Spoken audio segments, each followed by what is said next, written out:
আমি কি নকল কফিলউদ্দিন সরকার আসছি নাকি? আমি কি নকল কফিলউদ্দিন সরকার? আমি আসল, আমি অরিজিনাল, কিন্তু প্রচার করা হয়েছে আমি নাকি নকল।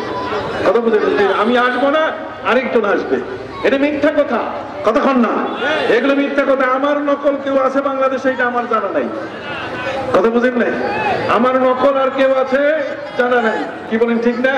ইউটিউব খুলে দেখেন আমার চেহারার সাথে মিল আছে কিনা। কথা বলেন। তারপরে যদি আপনি দেখতে চান যে আপনি যে গভর্নর হলেন, যদি দেখতে চান তো এর মধ্যে আছে কিনা, আসে নেই, ডকুমেন্ট আছে কবে? কথা বুঝেন না? নকল না, আমি আসল। কতক্ষণ না? আমি কিন্তু নকল না, আমি কি আসল। এই যে মন্ত্রণালয়ের দলিল আছে, সবকিছু আছে।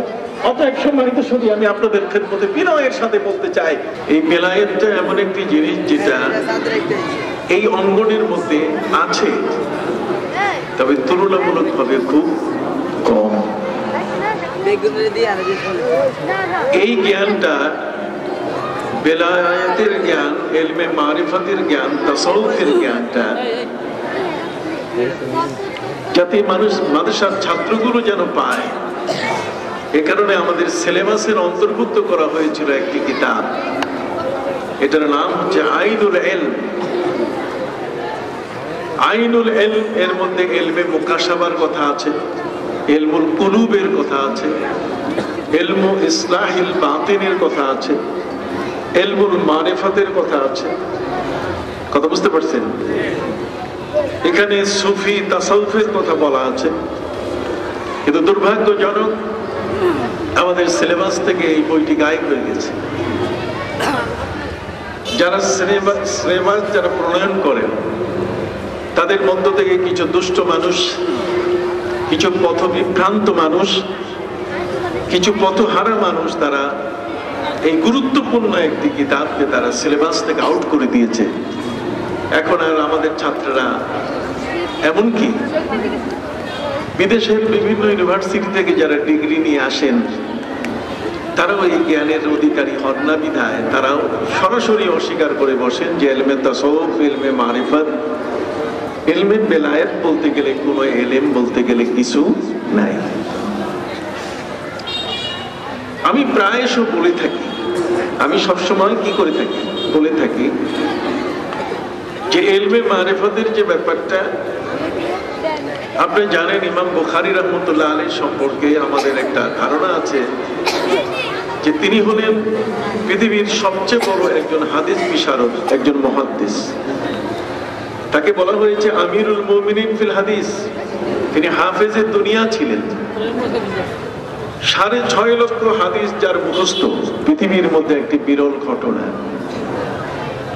কিন্তু সত্যি হলেও এই কথা বলতে হয় যে ইমাম বুখারী রাহমাতুল্লাহ আলাইহির 6.5 লক্ষ হাদিস মুখস্থ ছিল বটে, কিন্তু তার চেয়েও তিনি যেই যুগে ছিলেন সেই যুগে আরো আলেম ছিলেন যার হাদিস 12 লক্ষ পর্যন্ত মুখস্থ ছিল। যিনি 12 লক্ষ, 12.5 লক্ষ হাদিসের হাফেজ, এমন একজন প্রথিতযশা এবং সারা বিশ্বের সকলের কাছে পরিচিত এমন একজন মুহাদ্দিস, এমন একজন মহান ব্যক্তি যাকে চিনে না সাধারণ কোন আলেম নাই, সকল মানুষ যাকে চিনে, তিনি হলেন হযরত ইমাম আহমদ ইবনে হাম্বল রাহমাতুল্লাহ আলাইহি।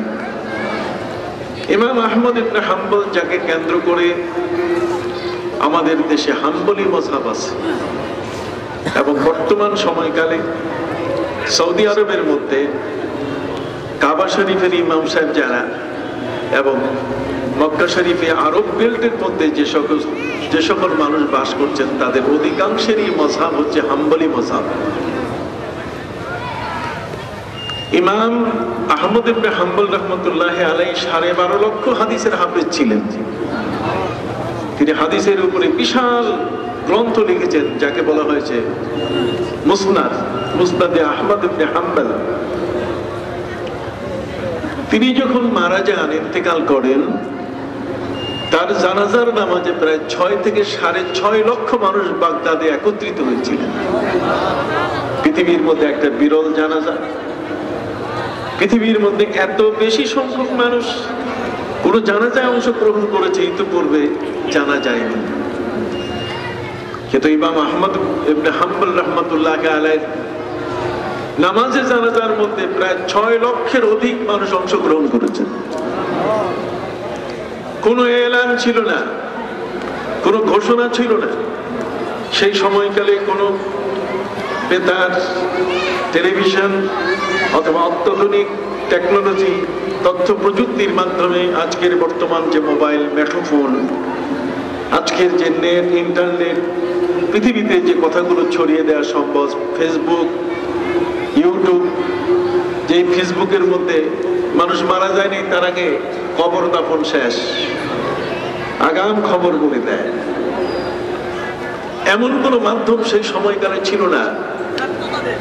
আপনারা সকলেই জানেন নবী করিম সাল্লাল্লাহু আলাইহি ওয়াসাল্লাম তার 2 জন সাহাবীর জানাজার নামাজ পড়তে গিয়ে তিনি ঘোষণা দিয়েছিলেন। জানাজার নামাজে আগমনের জন্য, জানাজার নামাজে অংশগ্রহণ করার জন্য 2 জন ব্যক্তির ক্ষেত্রে তিনি ঘোষণা দিয়েছিলেন আগাম। আল্লাহর হাবিব সাল্লাল্লাহু আলাইহি ওয়াসাল্লাম তিনি হাদিস বলেছেন, যদি কোনো ব্যক্তি জানাজার নামাজে শরীক হয় তাহলে 1 কিরাত সওয়াব। কয় কিরাত? 1 কিরাত। কিরাত তো কিরাত এক এক দেশের এক এক ওজন আছে, পরিমাপ পদ্ধতি এক একখানে এক এক রকম। বর্তমান আমাদের ডিজিটাল ওজন পদ্ধতি চলে আসছে। এখন আমাদের দেশে বর্তমান সময়কালে আগে যেটা আমরা কখনো শুনি নাই, দেখি নাই, যে কমলা লেবু হালিতে বিক্রি হয়, এখন কিন্তু কেজিতে বিক্রি হচ্ছে। আর কয়েকদিন পর দেখবেন যে ডিম পর্যন্ত কেজিতে চলে যাবে। কথা বুঝতে পারছেন? সব এখন এই পরিমাণগুলো নানাভাবে আমাদের কাছে চলে এসছে। সম্মানিত সুধী, আমাদের প্রিয় নবী সাল্লাল্লাহু আলাইহি ওয়াসাল্লাম তিনি বলেছেন, যদি কোনো ব্যক্তি জানাজার নামাজে অংশগ্রহণ করে তাহলে 1 কিরাত সওয়াব দেওয়া হবে। 1 কিরাত মানে একটা উহুদ পাহাড় যত বড়। একটা উহুদ পাহাড় হলো, তার ব্যাসার্ধ হলো 7.5 মাইল। এই 7.5 মাইল ব্যাপী যে পাহাড়টা চতুর্দিকে ঘুরে তার পুরা এই অবয়বটা যত বড়, একজন ব্যক্তি জানাজার নামাজে যদি শরীক হয় তাহলে তার সওয়াব হবে তত বড়। কথা কি বুঝতে পারছেন?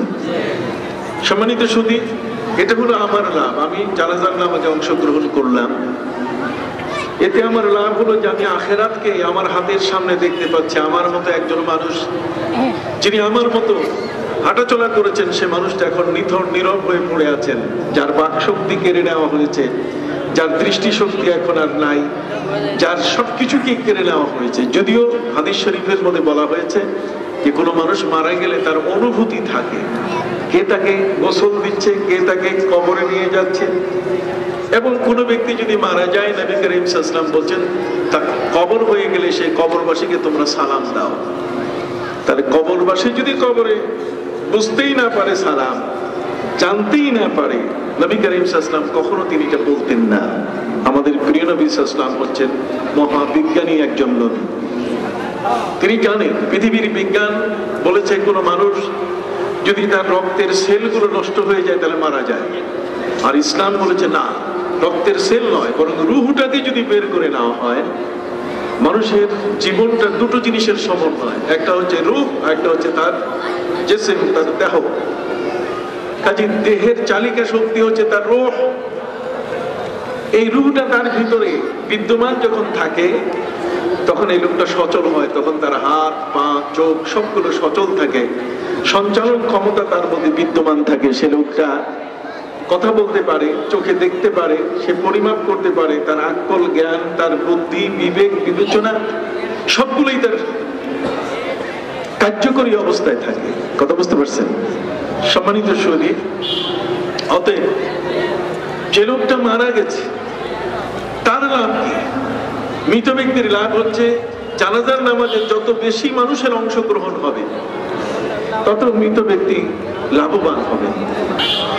তার জন্য দোয়ার হাত যত বেশি হবে, তার নামাজে অংশগ্রহণকারীদের সংখ্যা যত বেশি হবে, ততই ওই লোকটি, মৃত ব্যক্তিটি লাভবান হবে। ইসলাম সবসময় চায় লাভের পক্ষে। আল আদুল্লুকুম আলা তিজারাতিন তুনজিকুম মিন আযাবিন আলীম। এই বই লেখা হয়েছে এর উপরে, ইন্তিফাউল মাউতা বিআমালিল আহইয়া। জীবিত ব্যক্তির আমল দিয়ে মৃত ব্যক্তিকে উপকৃত করা যায় কিনা। আমি জীবিত মানুষ, আমার মা দুনিয়া থেকে চলে গেছেন, বাবা দুনিয়া থেকে চলে গেছেন, তাকে আমি কোনো ক্রমে কোনোভাবে তাকে আমি লাভবান করতে পারি কি না।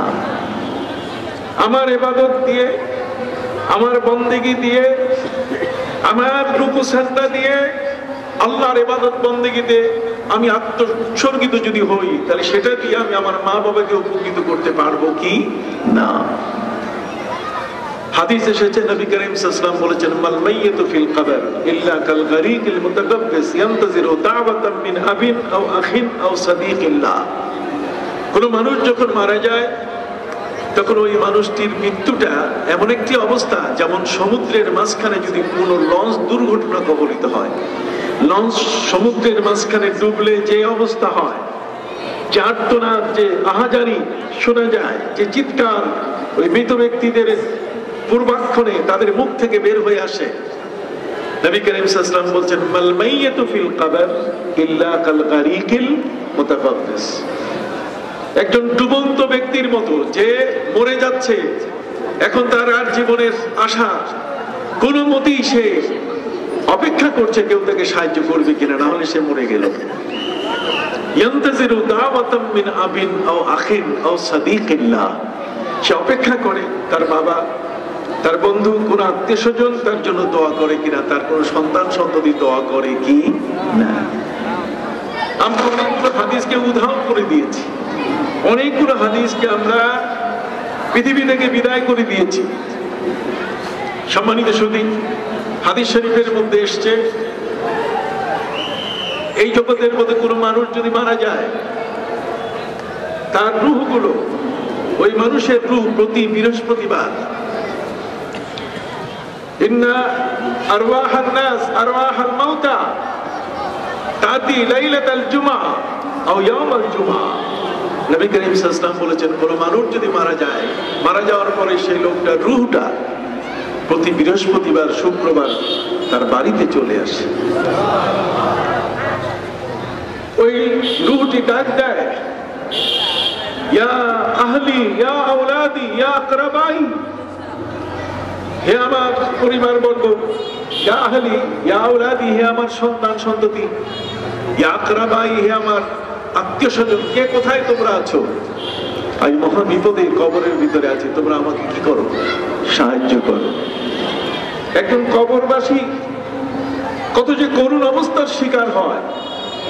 নবী করিম সাল্লাল্লাহু আলাইহি ওয়াসাল্লামের হাদিস বর্ণনা করছেন হযরতে হাকিম তিরমিজি, ইমাম তিরমিজি রাহমাতুল্লাহি আলাইহি হাদিস বর্ণনা করেছেন, নবী করিম সাল্লাল্লাহু আলাইহি ওয়াসাল্লাম তিনি কোন লাশের দাফন হওয়ার সাথে সাথে তিনি বলতেন, ওয়াসালু লাহু তাসবিত, ওয়াসালু লাহু তাসবিত।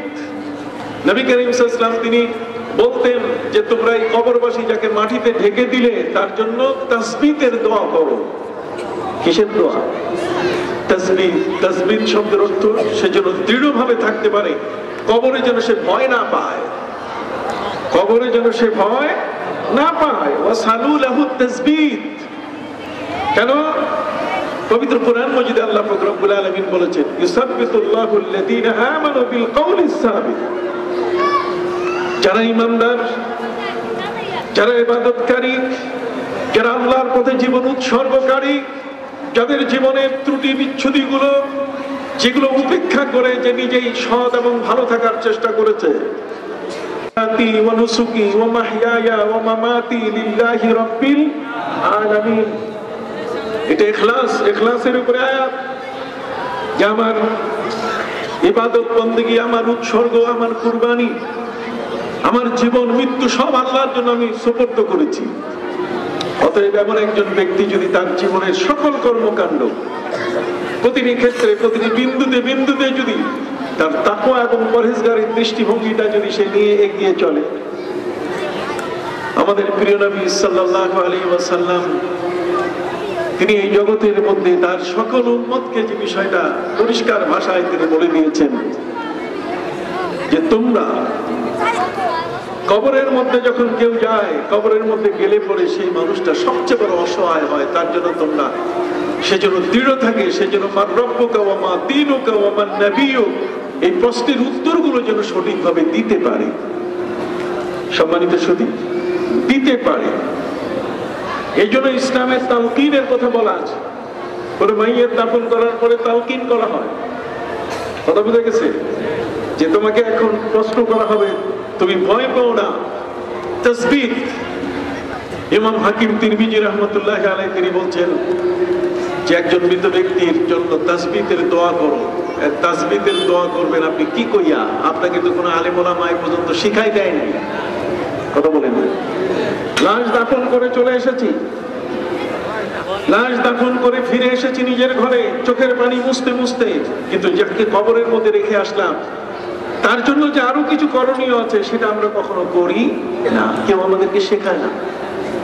ওয়াজ হয় অনেক, বক্তৃতা অনেক হয়, নিজেকে প্রতিষ্ঠিত করার বহু কিছু মানুষ তার অবলম্বন গ্রহণ করে, কিন্তু মানুষের জন্য যা প্রয়োজনীয় বিষয়গুলো বলে না। সম্মানিত সুধী, তাই বলে এই কথা মনে করবেন না যে আমি বলছি না, না, শ্রদ্ধাভাজন উলামায়ে কেরাম বলে এসছেন, কিন্তু বর্তমান সময়কালে এর অনুপস্থিতিটার সংখ্যা বেশি। এই জন্য ভাইরা আমার, একজন ব্যক্তি যখন কবরে যায় সেই কবরবাসীর জন্য আমরা একটু দোয়া করতে চাই। কি করতে চাই বলেন? দোয়া। মৌলভী সাহেব ফারাইজ করেছেন, মৌলভী সাহেবের সব হিসাব, জমিনের বন্টন হিসাব সব জায়গায় লাগায়। সে যে ছুরি হাতে নিয়েছে এটা দিয়ে সে আর চিন্তা করে না যে এটা দিয়ে শুধুমাত্র যে তার তরি তরকারি কাটা যাবে, কিন্তু এটা দিয়ে সে বুক চিরে সেখানেও রক্তক্ষরণ ঘটাতে চায়। সম্মানিত সুধী, আমাদের কাছে ফতোয়া চলে এসেছে যে জানাজার নামাজটা এটাই তো দোয়া। এটা যেহেতু দোয়া, তাহলে আর কবরে যিনি চলে গেছেন তার জন্য আবার হাত তুলে দোয়া দরকারটা কি? কতক্ষণ দরকার, কত যে কি আপনি একবার মরে দেখেন। কতক্ষণ না আপনি একবার কি মনে দেখেন। আমরা আল্লাহর কাছে দোয়া করবো, আল্লাহ যেন আপনাকে হযরত উযাইর আলাইহিস সালামের মতো মেয়াদি মৃত্যু দিয়ে দেন। কাম লাবিস্তা? ক্বালা লাবিস্তু ইয়াওমান আও বা'দা ইয়াওম। ক্বালা বাল লাবিস্তা মিআতা আমিন। 100 বছরের জন্য হযরত উযাইর আলাইহিস সালামের মৃত্যু হয়েছিল। আল্লাহ তাআলা তাকে আবার জিন্দা করে আবার জীবন দিয়েছেন। মেয়াদি মৃত্যু আল্লাহ দেন। মারা যাওয়ার পর 100 বছর নাই। 100 বছর একজন ব্যক্তির জীবনে রূহ বলতে গেলে কিছু নাই, আর তিনি আবার জিন্দা হচ্ছেন। সুবহানাল্লাহ। 100 বছরের মধ্যে পৃথিবীর কত ঘটনা ঘটে। 100 বছরের মধ্যে মানুষের কণ্ঠের আওয়াজ বদলে যায়, মানুষের সাইজ ছোট হয়, পরিবেশ পরিস্থিতির পরিবর্তন হয়, ভূমিকম্প হয়, নদীর যে পথগুলো আঁকা বাঁকা পথ বদলে যায়, পরিবর্তন হয়ে যায়। মানুষের চিন্তাধারা, মানুষের টেকনোলজি, মানুষের প্রযুক্তি নিত্য নতুন ভাবে মানুষের কাছে আসে। অতএব 100 বছর পর হযরত উযাইর আলাইহিস সালাম জিন্দা হয়ে গেলেন। তাকে জিজ্ঞেস করা হলো, কাম লাবিস্তা, কতদিন তুমি এই গাছের নিচে? উনি জিন্দা হয়েছিলেন আসরের সময়, কাজে উনি অনুমান করছেন যে আসর থেকে মাগরিব এতটুকু সময় বোধহয়, আমি এর বেশি সময় না। এই জন্য তিনি বলছেন লাবিস্তু ইয়াওমান আও বা'দা ইয়াওম, একদিন অথবা একদিনের কিছু অংশ। তখন তাকে বলা হলো, না, বাল লাবিস্তা মিআতা আমিন, তুমি 100 বছর এই গাছের নিচে মরা ছিলে। হযরত নবী উযাইর আলাইহিস সালাম তিনি প্রশ্ন করলেন যে আমি 100 বছর যে মরা ছিলাম এর প্রমাণটা কি? তখন আল্লাহ বলেন, ফানজুর ইলা তুআমিকা ওয়া শারাবিকা লাম ইয়াতাসান্না, তোমার সাথে যে সিরকা পানি, পেপসি, মেরিন্ডার মতো পানীয়, এটা একটু তুমি দেখো। একটা পাত্রের মধ্যে যখন তিনি মারা গেছেন তখন তার পাত্রের মধ্যে এই পানীয়, খাবার পানি, এই ধরনের সিরকা, এই ধরনের পেপসি, মেরিন্ডা জাতীয় পানীয় তার কাছে ছিল। 100 বছরের মধ্যে এই পানি থাকে? 100 বছরের মধ্যে এগুলো থাকে না। আপনি খালি পানির মধ্যে আপনি কিছু সময়ের মধ্যে আপনি পেপসি মেরিটা রাখেন, এটা আস্তে করে বাতাসে উড়ে যাবে। কতক্ষণ? এগুলো গ্যাস, এগুলো উড়ে যাবে। 100 বছরে কোত্থেকে কোন দিকে চলে গেছে, কিন্তু আল্লাহ পাক রব্বুল আলামিন তা ঠিক রেখেছেন।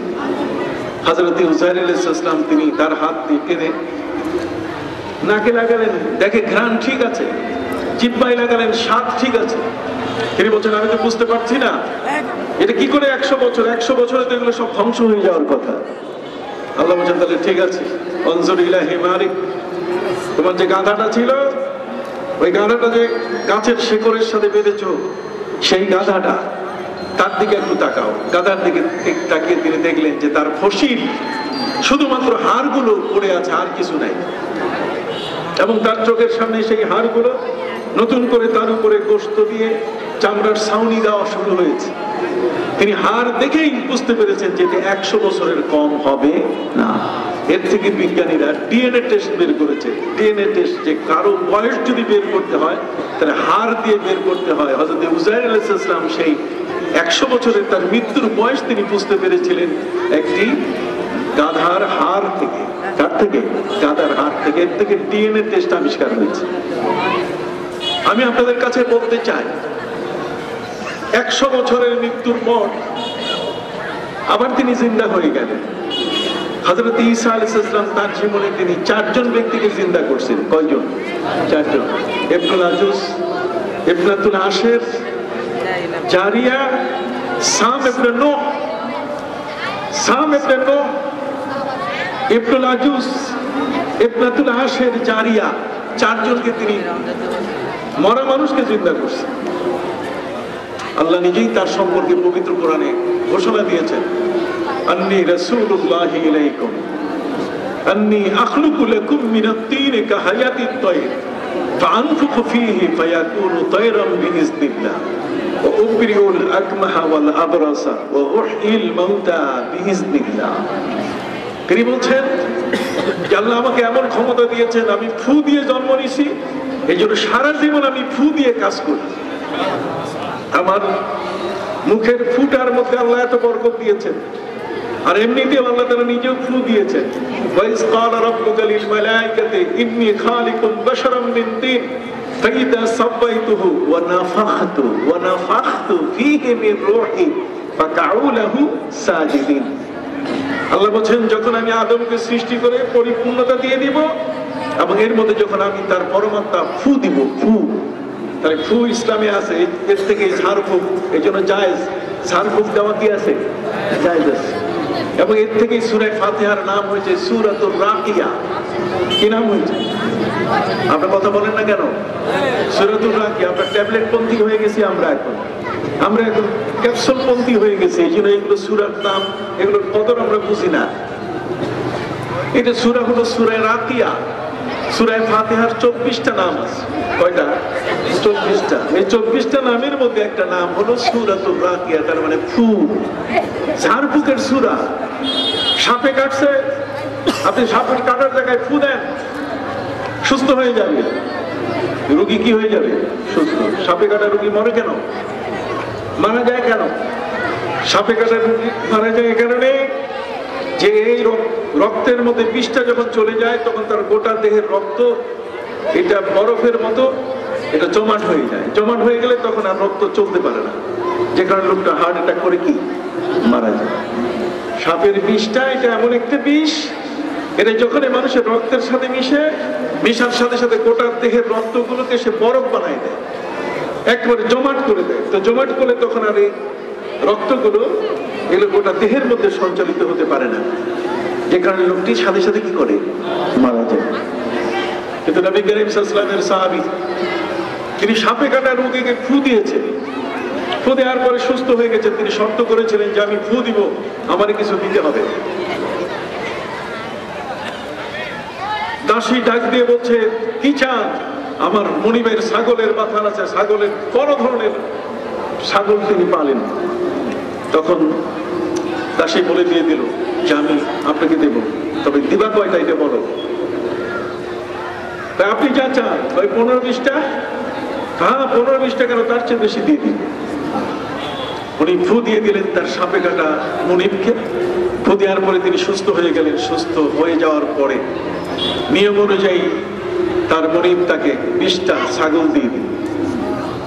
এই ছাগল নিয়ে দেখুন ঘরে ফিরছেন তারা, সাথে তো অনেক সাহাবা ইকরাম, তারা একে অপরের কাছে বলছেন যে এই হাদিয়াটা খাওয়া জায়েজ নাই, এই যে ফু দিয়ে ছাগল পাওয়া গেল এটা খাওয়া জায়েজ নাই। আরেক বলছে যে খাওয়া জায়েজ নাই, কেন খাওয়া জায়েজ আছে। দুইজনে মিলে সমাধান দিতে পারলেন না। দুই দলের পরপর মুখোমুখি হওয়ার কারণে নবী করিম সাল্লাল্লাহু আলাইহি ওয়াসাল্লামের দরবারে তারা হাজির হলেন। নবী করিম সাল্লাল্লাহু আলাইহি ওয়াসাল্লামের কাছে গিয়ে তারা বললেন, হুজুর ফু দিয়া ছাগল নিছে।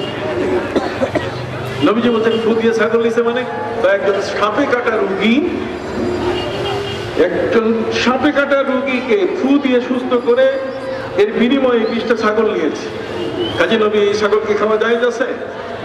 নবী করিম সাল্লাল্লাহু আলাইহি ওয়াসাল্লাম তিনি মিষ্টি হাসি দিয়ে বললেন যে পারলে আমারও কিছু গোশত খাওয়াইও, পারলেও আমাকে কিছু কি গোশত খাওয়াইও।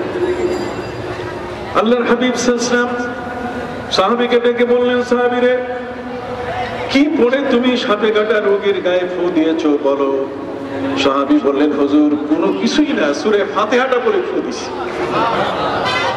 আপনি ফু দিলে হবে না কাজ, আমরা ফু দিলে কাজ হয় না। কারণ অন্যায় অপরাধের সাথে আমাদের জীবনটা এমন ভাবে জড়িত হয়ে আছে, আমাদের মুখ নষ্ট, আমাদের বুক নষ্ট, আমাদের চিন্তাধারা নষ্ট, যে কারণে অ্যাকশন হয় না। যাই হোক, সম্মানিত সুধী, বলতেছিলাম হযরত উযাইর আলাইহিস সালামকে আল্লাহ তাআলা 100 বছর মৃত্যু দেওয়ার পরে তাকে জিন্দা করছেন। ঈসা আলাইহিস সালাম তিনি শুনতে পেলেন যে তার এক বন্ধু ইবনুল আজুজ মারা গেছে। তিনি তার বাড়িতে যাওয়া শুরু করলেন। পথে তিনি দেখলেন তার বন্ধুর লাশ খাটিয়ায় করে, মুর্দারের খাটে করে আনা হচ্ছে। তিনি দেখে বললেন, যে তো আমার বন্ধু ইবনুল আজুজ, তার লাশটা তোমরা নামাও, আমি তার সাথে একটু কথা বলবো। তো লোকজন বলছে মাথা নষ্ট, চেম্বার নষ্ট, মানুষ মরে গেলে কি তার সাথে কথা বলা যায়? নামাও না। অধিকাংশ মেজরিটি পার্সন তারা বলছে না, এটা নামানোর সুযোগ নাই, কবরে দাফন করবো শুধু। দুই একজন তো পক্ষে আছে যে দেখি না পাগলে কি করে, দেখি না অমুকে কি করে, দেখুন না উনি তো কথা বলতে চায়, কি কেমন কথা বলে একটু দেখি না, হার্টটা দেখি। হযরত ঈসা তো একজন নবী ছিলেন, তিনি তো পাগল ছিলেন না, কথা বলেন না। সম্মানিত সুধী, হযরত ঈসা আলাইহিস সালাম যখন দেখলেন লাশ নামাচ্ছে না, তখন তিনি ওই নিচে থেকে বললেন, দোস্ত কম বিজনিল্লাহ, আল্লাহর হুকুমে জিন্দা হও।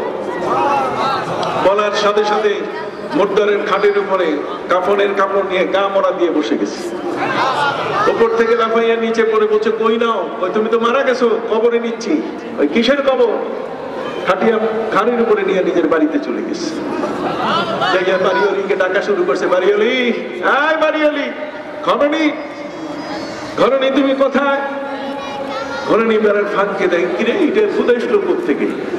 কারণ নলেজ তো নাই, পৃথিবীতে ওই নিয়ম কেউ জানে না যে মরা মানুষ কখনো কি হয়েছে, জিন্দা হচ্ছে। অতএব লোকজন দৌড়ে এসে তারা দেখলেন যে ঘটনা ঘটে গেছে আরেক রকম। স্ত্রীকে বুঝালেন যে তোমার স্বামী একজন ব্যক্তি কোন বিজনিল্লাহ বলার সাথে সাথে উনি জিন্দা হয়ে গেছেন। হযরত ঈসা আলাইহিস সালাম তার বাড়িতে আসলেন, দোস্তের সাথে অনেকক্ষণ কথাবার্তা বলার পরে বলেন, দোস্ত এখন আগের মতো করে দেই, আবার মুর্দারের খাটে উঠে কবর হয়ে যাক, তো দোস্ত এখন যাও, পরে কথা হবে তোমার সাথে। তাফসীরে জামালের মধ্যে লেখা হয়েছে যে তার এই বন্ধু হযরত ঈসা আলাইহিস সালামের জিন্দা করার পরে 80 বছর বেঁচে ছিলেন। ছেলে মেয়ে নাতি পুতি সাথী ঠ্যাঙ্গা কুড়াল ল্যাম্পো বাতি যা আছে সব জন্ম নিছে। কথা বুঝতে পারছেন? জগতের মধ্যে আল্লাহ পাক রব্বুল আলামিনের যে কুদরতি বিষয়গুলো, এগুলো অনেকেই আমরা অনেক সময় বুঝিও না, অনেক সময় আমাদের বুঝেও আসে না। সম্মানিত সুধী, একটা মানুষ যখন কবরে যায় তখন সে বুঝে, কবরবাসী, হাদিস শরীফের মধ্যে এসেছে, হাত্তা ইয়াসমা কারনান আলাই, কে পায়ে জুতা পরে আসতেছে, কবরবাসী এটা পর্যন্ত বুঝে। হযরত আয়েশা রাদিয়াল্লাহু তাআলা হাদিস আছে সম্পর্কে, কথা বুঝতে পারছেন? অতএব সম্মানিত সুধী, কবরবাসী কবরে কত অসহায়, কত কঠিন অবস্থার শিকার। এই কবরের মধ্যে সেই লোকটা চায় যে তার আপনজন তার জন্য কি করুক, দোয়া করুক। কিন্তু আমার মৌলবী আমার বাড়িতে লজিং থেকে বিশাল বড় সার্টিফিকেট নিয়েছে, আর সেই মৌলবী এখন বলছে আমার বাপের জন্য দোয়া করা যাবে না। কথা বল না, তাহলে দোয়ার পথটা বন্ধ করে দিল। তারা বলছেন যে জানাজাটা এটা দোয়া। আমি চ্যালেঞ্জ করব, জানাজা কখনো দোয়া নয়, জানাজাকে কখনো দোয়া বলা যাবে না। জানাজা হচ্ছে নামাজ। জানাজা কি চলেন না, জানাজার দোয়া করে আসি কেউ বলছে? আপনি বলেন না কেন? আপনি কি জীবনে জানাজা পড়েন নাই? জানাজার নামাজে কি কখনো যান নাই? তাহলে জানাজার নামাজে গেছেন না জানাজার দোয়ায় গেছেন? কোনটা? জানাজার নামাজে গেছেন। তো তাহামুলুন নাসি হুজ্জা। আপনি নুরুল আনোয়ার খুলে দেখেন, আলিম ওলামা হলে আসেন আমার সাথে বসেন, আপনি দেখেন নুরুল আনোয়ার হচ্ছে উসুলের কিতাব।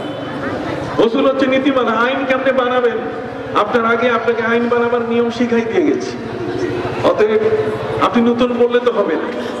এখানে বলা হয়েছে যিনি তাফসিরাতে আহমদিয়া লিখেছেন আল্লামা মোল্লা জীবন রহমতুল্লাহ আলাইহি, তিনি পরিষ্কার ভাষায় উসুলের উপরে অনেক আলেম পৃথিবীতে এসেছে। তার মধ্যে আল্লামা শাতিবী রহমতুল্লাহ আলাইহি, তিনি ছিলেন উসুলবিদ। পৃথিবীর মধ্যে আল্লামা ইবনুল কাইয়্যিম, তিনি হচ্ছেন উসুলবিদ। তারা নীতি সৃষ্টি করে দিয়ে গেছেন। এই নীতির আলোকে নবী করিম সাল্লাল্লাহু আলাইহি ওয়াসাল্লামের হাদিসের আলোকে আইন তৈরি হয়েছে। কতক্ষণ না কি তৈরি হয়েছে? আইন তৈরি হয়েছে। অতএব আল্লামা মোল্লা জীবন রহমতুল্লাহ আলাইহি তিনি সেখানে বলে দিয়েছেন তাআমুলুন নাসি হুজ্জা। সবাই মিলে যে আমলটা করে এটাই দলিল, কোরআন আর হাদিস তালাশ করার দরকার নাই। কতক্ষণ? কোরআন হাদিস তালাশ করার কি দরকার নাই। সাধারণ মানুষ, সাধারণ গ্রামের মানুষ চাষাবাদ করে, মাঠে ময়দানে কাজ করে, এ দলিল কোথায় খুঁজবে? কথা বুঝতে পারছেন? কোরআন হাদিস সম্পর্কে তার ওই নলেজ তো নাই। অতএব তাআমুলুন নাসি হুজ্জা, হুজ্জাতুন, সাধারণ মানুষ যেটা আমল করে এটাই কি হুজ্জাত। আমি বলে গেলাম, কারো শক্তি থাকলে আমার সাথে চ্যালেঞ্জ করেন। এটা নুরুল আনোয়ারের একটা ইবারত, এটা না পড়লে এবারটা মৌলবী হবে না। কত পারবে? মাওলানা মৌলবী হতে গেলে তাকে এই শব্দটা পড়তেই হবে, তাআমুলুন নাসি হুজ্জা। সবাই মিলে আজকে আমরা মিলাদ পড়ি, আর আপনি বলছেন মিলাদ নাই। কতক্ষণ না? সবাই পড়ে এটাই দলিল, সবাই পড়ে এটাই কি দলিল। বলবেন যে হুজুর তাহলে সবাই পড়ে যদি এটাই দলিল হয়, তাহলে মিলাদ দিতে তো 300 বছর পর আসছে, কেউ বলছেন 600 বছর পর। আমি কোনো মতেই মানতে রাজি না, কোনো মতেই মানতে রাজি না। কারণ একটা শব্দের তো অনেক নাম আছে, আছে না? আপনারা সবাই বলেন তো আমার সাথে একটু এক মিনিটের জন্য কথা বলেন। আমি বলতেছি চিটাগাং, চট্টগ্রাম, সীতাগঞ্জ, কি বলেন ঠিক না? তাহলে চিটাগাং যারে কয়, চট্টগ্রাম কি আর ভিন্ন কোনো দেশ আছে? কতক্ষণ না? চিটাগাং আর চট্টগ্রাম কি দুইটা নাম? একটা জিনিসেরই দুইটা শব্দে তার নামকরণ করা হয়েছে। চিটাগাং বলতে গেলে যাকে বলে, চট্টগ্রাম বলতে গেলে কি তাকেই বলে। আসেন পবিত্র কোরআন থেকে আপনাকে দেখাই। পবিত্র কোরআন মজিদে আল্লাহ বলেন বিসমিল্লাহির রহমানির রহিম ওয়াত-তিনি ওয়াজ-যাইতুন ওয়া তুরি সিনিন ওয়া হাদাল বালাদিল আমিন। সূরা ৩-এর মধ্যে আল্লাহ পাক রব্বুল আলামিন 4টি বিষয়ের কসম খেয়েছেন। ডুমুর ফল, জলপাই ফল, দুটো ফলের কসম খেয়েছেন। ওয়াত-তিনি ওয়াজ-যাইতুন ওয়া তুরি সিনিন ওয়া হাদাল বালাদিল আমিন। তুরি সিনিন, তুর পাহাড়। এটা কোন দেশের তুর পাহাড় বলা হয়েছে? মিশরের সিনিন এলাকা। সিনিন ওয়া তুরি সিনিন, সিনিন এলাকা। যেমন আপনার এটা কি ফরিদগঞ্জ? তাহলে ফরিদগঞ্জ এলাকার কি বালিথুবা, কথা বল না? তাহলে বালিথুবাটা ফরিদগঞ্জের, তাহলে তুর পাহাড়টা হলো সিনিন এলাকা।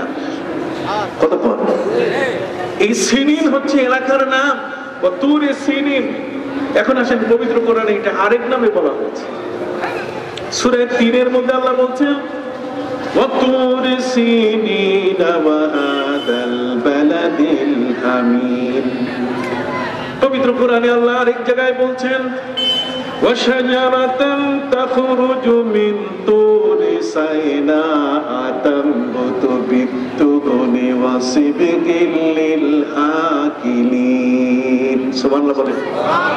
এখানে আল্লাহ বলছেন ওয়াশাজারাতান, এমন একটা গাছ, তাখরুজু মিন তুরি সাইনা, তুরে সিনিন, এই সিনিন এলাকা সাইনা এলাকার মধ্যে যে তুর পাহাড় তার পাশে কতগুলো গাছ জন্মায়, এই গাছগুলোর মধ্যে যদি এর ছাল বাকলগুলো, এর উপরের ছালটা যদি চূর্ণ করে কেউ খায় তাহলে তার পেটের মধ্যে কোনোদিন ক্যান্সার, কখনো আলসার হবে না।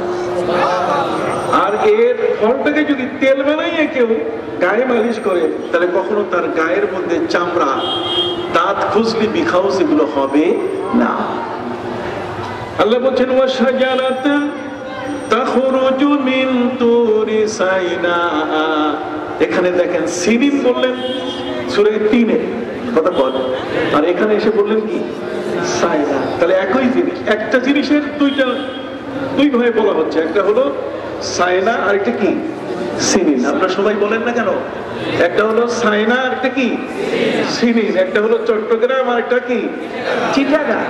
চিটাগাং আর চট্টগ্রাম এক জিনিস, সাইনা আর সিনিন কি এক জিনিস। তো সাইনা আর সিনিন যদি এক জিনিস হয় তাহলে আসেন দেখি, মিলাদ আপনি পান না তো মৌলুদ তো পান। মৌলুদ মিলাদ নাই, আপনি বলেন ঠিক আছে এটা পকেটে থুয়ে দিলাম, দেখি মৌলুদ আছে কিনা। আপনি বলেন মৌলুদ 300 বছরের পরে আপনি যাবেন না, 600 বছরের পরে মিলাদ হয়েছে। আমি চ্যালেঞ্জ করে বলবো মিলাদ শব্দটা যে আরেকটা শব্দে বলা হয়, আর সেটা হলো পবিত্র কুরআন মজিদে আল্লাহ বলেছেন ওয়ালাল মাউলুদি লাহু রিজকুহুন্না ওয়া কিসওয়াতুহুন্না। মৌলুদ, মৌলুদ শব্দের অর্থ হচ্ছে নবজাতক, এইমাত্র যে বাচ্চাটা জন্ম নিল। কথা বল না? পবিত্র কোরআনের 2টা সূরার মধ্যে মৌলুদ শব্দ আছে। লা ইয়াজজি ওয়ালিদুন আন ওয়ালাদি ওয়ালা মাউলুদুন হুয়া জাযিন আন ওয়ালিদিহি শাইআ। কথা বলেন তো আপনি মৌলুদ, মিলাদ নাই, কোরআনের মধ্যে মিলাদ শব্দ নাই, ঠিক আছে, মৌলুদ তো আছে। মিলাদ আর মৌলুদ এক জিনিস। সাইনা আর সিনিন কি এক জিনিস, চিটাগাং আর চট্টগ্রাম কি এক জিনিস। যখন আপনার মাথায় ঢুকে না তাহলে মাথাটা তো পাবনায় পাঠাইতে হবে, না হলে মাথা ঠিক হবে না। কথা বুঝেন নাই? ওই জায়গায় না পাঠাইলে তো মাথা ঠিক হবে না। এই জন্য কতগুলো বিষয় এমন আছে যেগুলো আমাদের মধ্যে খুব প্রয়োজন, কিন্তু দ্বন্দ্ব করে এগুলো সরাই দেওয়া হয়েছে। যেমন একজন কবরবাসীর জন্য হাত তুলে দোয়া করা। একজন কবরবাসীর জন্য নবী করিম সাল্লাল্লাহু আলাইহি ওয়াসাল্লাম বলেছেন যে তোমরা কবরবাসীকে সাহায্য করবে। আল্লাহর নবী বলছেন তোমার নামাজ, তুমি যখন নামাজ পড়বে তোমার মায়ের নামাজ পড়ে নিও, তোমার বাপের নামাজ পড়ে নিও। তুমি যখন হজ করবে তোমার হজের সাথে তোমার বাবার হজ, তোমার মায়ের হজ করে নিও।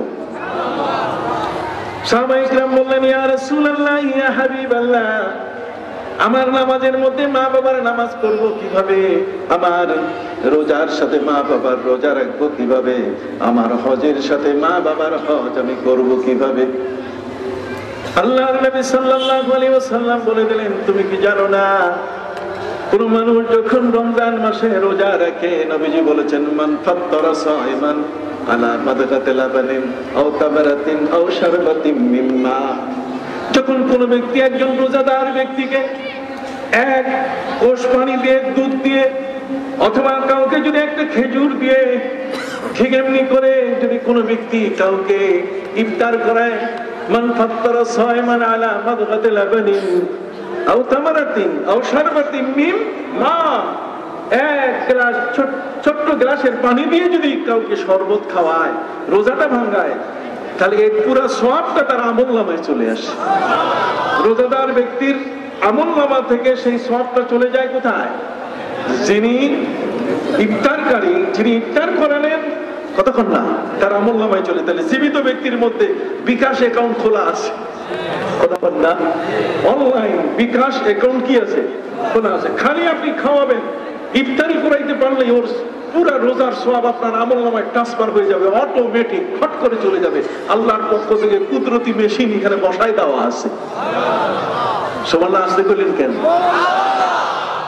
সম্মানিত সাথী ভাইরা আমার, অতএব আমি যখন নামাজ পড়বো, আমার নামাজ শেষে যদি নামাজের সওয়াবগুলো আমার মা আমার বাবার রূহে যদি বকশিশ করে দেন, কথা বলেন না, আমি রোজা যখন রাখবো রোজার সওয়াবগুলো যখন বকশিশ করে দিব, হজ যখন করব হজের সওয়াবগুলো যখন বকশিশ করে দেব, খোদার কসম আমার আমলনামা থেকে এক বিন্দু পরিমাণ সওয়াব কমবে না। সুবহানাল্লাহ, তখনই সেটা কমবে না। এই জন্যই নবী করিম সাল্লাল্লাহু আলাইহি ওয়াসাল্লাম তিনি উম্মতের উপকারের জন্য তিনি বলছেন যে জানাজার নামাজের মধ্যে তোমরা ঘোষণা, অর্থাৎ সেখানে জানাজার অংশগ্রহণকারীদের সংখ্যা বাড়াবে। নবী করিম সাল্লাল্লাহু তার জীবনে তিনি দুইজন ব্যক্তির ক্ষেত্রে তিনি বাড়িয়েছেন। তার মধ্যে একজন নাজ্জাশী, ইথিওপিয়ার যে নবীর উপরে মুসলমান হয়েছে, নবীর উপরে ঈমান এনে কালেমা পড়েছেন, সেই নাজ্জাশী যখন মারা যায়, কোথায় ইথিওপিয়া আর কোথায় মদিনা, নবী করিম সাল্লাল্লাহু আলাইহি ওয়াসাল্লাম ঘোষণা দিলেন সাহাবায়ে কেরামের কাছে, আসো আমরা সবাই মিলে তার জানাজা পড়ব। ইথিওপিয়া মদিনা মুনাওয়ারা থেকে প্রায় 3000 কিলোমিটার দূরে, সেখানে লাশ, আর আমার নবী দাঁড়িয়েছেন কোথায়? মদিনায়। মদিনায় তিনি দাঁড়িয়েছেন এ কারণে যে তার জানাজার নামাজ তিনি পড়াবেন। সাহাবীদের ঘোষণা দিয়ে কাছে নিয়ে আসলেন। এই জন্যই এই ঘটনা থেকে কোন লোক যদি মারা যায় তাহলে তার জানাজায় অংশগ্রহণ করার জন্য মাইকে ঘোষণা দেওয়া কি আছে? জায়েজ আছে। কতক্ষণ না, এটা সুন্নাত, নবী করিম সাল্লাল্লাহু আলাইহি ওয়াসাল্লাম দিয়েছেন, ডাক দিয়েছেন। সম্মানিত সুধী, সহিহ বুখারীর হাদিস আপনি খুলে দেখেন, নবী করিম সাল্লাল্লাহু আলাইহি ওয়াসাল্লাম যখন জানাজা পড়াচ্ছিলেন তখন দুই ধরনের বক্তব্য আছে। একটি হলো জিবরিল আমিন তার লাশটাকে আকাশে তুলে ধরেছেন আর নবীজি দেখে দেখে তার জানাজা পড়েছেন। আরেকটা হলো যে আল্লাহ তাআলা মাঝখানে যত পাহাড়, নগর, সাগর সবগুলো সরাই দিয়ে সরাসরি নবীর দৃষ্টিতে লাশটাকে নিয়ে আসছেন। এটা আল্লাহর পক্ষে সহজ কিনা? সম্ভব। অতএব ভাইদের খেদমতে আরজ করতে চাই, জানাজাকে কেউ দোয়া বলতে চান, দোয়া যে কোনো দিকে ফিরে পড়া যায়। কথা বলবো, আপনারা আজকে এই যে বসে আছেন, আপনাদের মুখটা কোন দিকে? পশ্চিম দিকে। এখন আমি যদি দোয়া করি, দোয়া জায়েজ হবে না? মৌলভী সাহেবকে ডাকতে চাই আমি যে এই দোয়া কি জায়েজ হবে না? দোয়ার কেবলা হলো আসমান, কতক্ষণ, আর নামাজের কেবলা হলো কাবা। বলেন নামাজের কেবলা কি? কাবা। এখন বলেন আপনারা যে কাবার দিকে না ফিরে যদি এটা দোয়াই হয়, তাহলে পূর্ব দিকে ফিরে কারো লাশের জানাজা পড়া কি জায়েজ আছে? আপনার কথা বলেন না। নামাজের কেবলা কি? কাবা ঘর, বাইতুল্লাহ, মসজিদে হারাম। ফাওয়াল্লি ওয়াজহাকা শাতরাল মসজিদিল হারাম। এখানে অনেক আলেম ওলামা আছে। এটা পীরের দরবার। আমরা অভ্যন্তরীণ আধ্যাত্মিক জগৎ দিয়ে কথা বলি। সম্মানিত সুধী, রুটের ভিতরে আছে তো, আর সেই রুটের ভিতরে কেমনে ঢুকলো? ঢুকাইছেন কেমনে? এটা ঢুকছে এমন ভাবে যেমন কয়লার মধ্যে আগুন ঢুকে। কয়লা কত শক্ত, কয়লা শক্ত, এটার মধ্যে যদি আপনি ইচ্ছে করেন আঙ্গুল দিয়ে ঢুকাইতে পারবেন আঙ্গুল, কিন্তু আগুন যদি সেখানে ঢুকতে চায় তাহলে কয়লার মধ্যে আগুন ঢুকতে পারবে কিনা?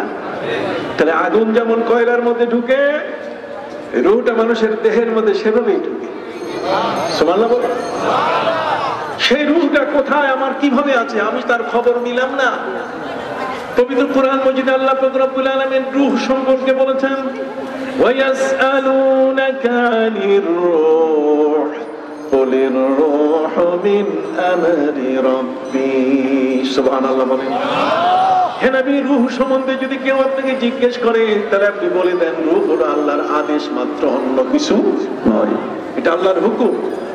আল্লাহর হুকুমটা এমন একটা জিনিস যে রূহটাকে ফেরেশতারা এটা কিন্তু কাপড়ে বেঁধে, সুগন্ধি চমৎকার মখমলের কাপড়, সেখানে মেশকাম্বরের ঘ্রাণ দিয়ে জান্নাতি আতর মেখে এই পৃথিবীতে নামাজি ব্যক্তি, রোজাদার ব্যক্তি যখন মারা যায় তাদের রূহগুলোকে নিয়ে যায় ইল্লিনে।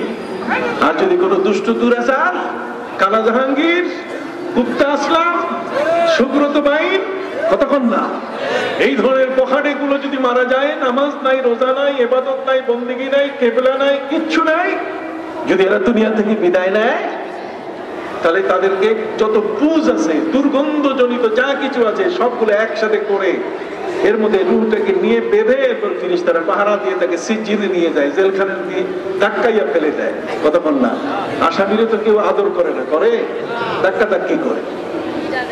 এই জন্য আমি আমার ভাইদের খেদমতে আরজ করতে চাই, জানাজার নামাজ, জানাজা, এই জানাজার নামাজটা এটা নামাজ, এটা দোয়া না। এটা কি না? এটা দোয়া না। আজ আরবের মধ্যে কেউ এটার মধ্যে গুলাই গেছে। আমি হজে গেলাম, আমার সাথে অনেক হাজী সাহেব, নবীজির রওজা মোবারকের সামনে, আল্লাহর হাবিব সাল্লাল্লাহু আলাইহি ওয়াসাল্লামের রওজার সামনে গিয়ে আমি রওজার দিকে ফিরে যখন দোয়া করতেছি, তখন একজন মোতাওয়া বলতেন, ওই দেশের পয়সা খায়, ওই দেশের লেখাপড়া করে, ঠিক এমন একটা মানুষ আমাকে এসে বলছে, শেখ বলছে ইলাল কিবলা, তুমি কিবলার দিকে ফিরে দোয়া করো। আমি বললাম, না, কিবলার দিকে ফিরে আমি দোয়া করবো কেন?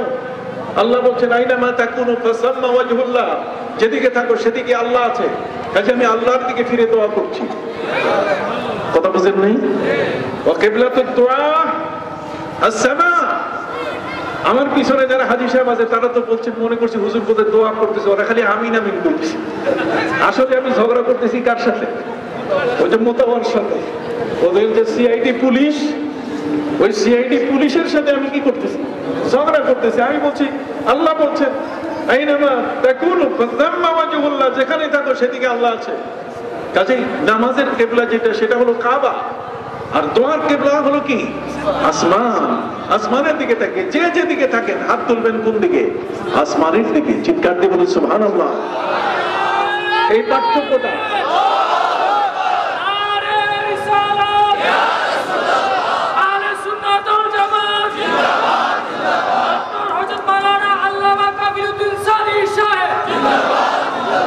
কাজে ওই লেখাপড়া আমাদেরকে কোনোদিন শেখানো যাবে না।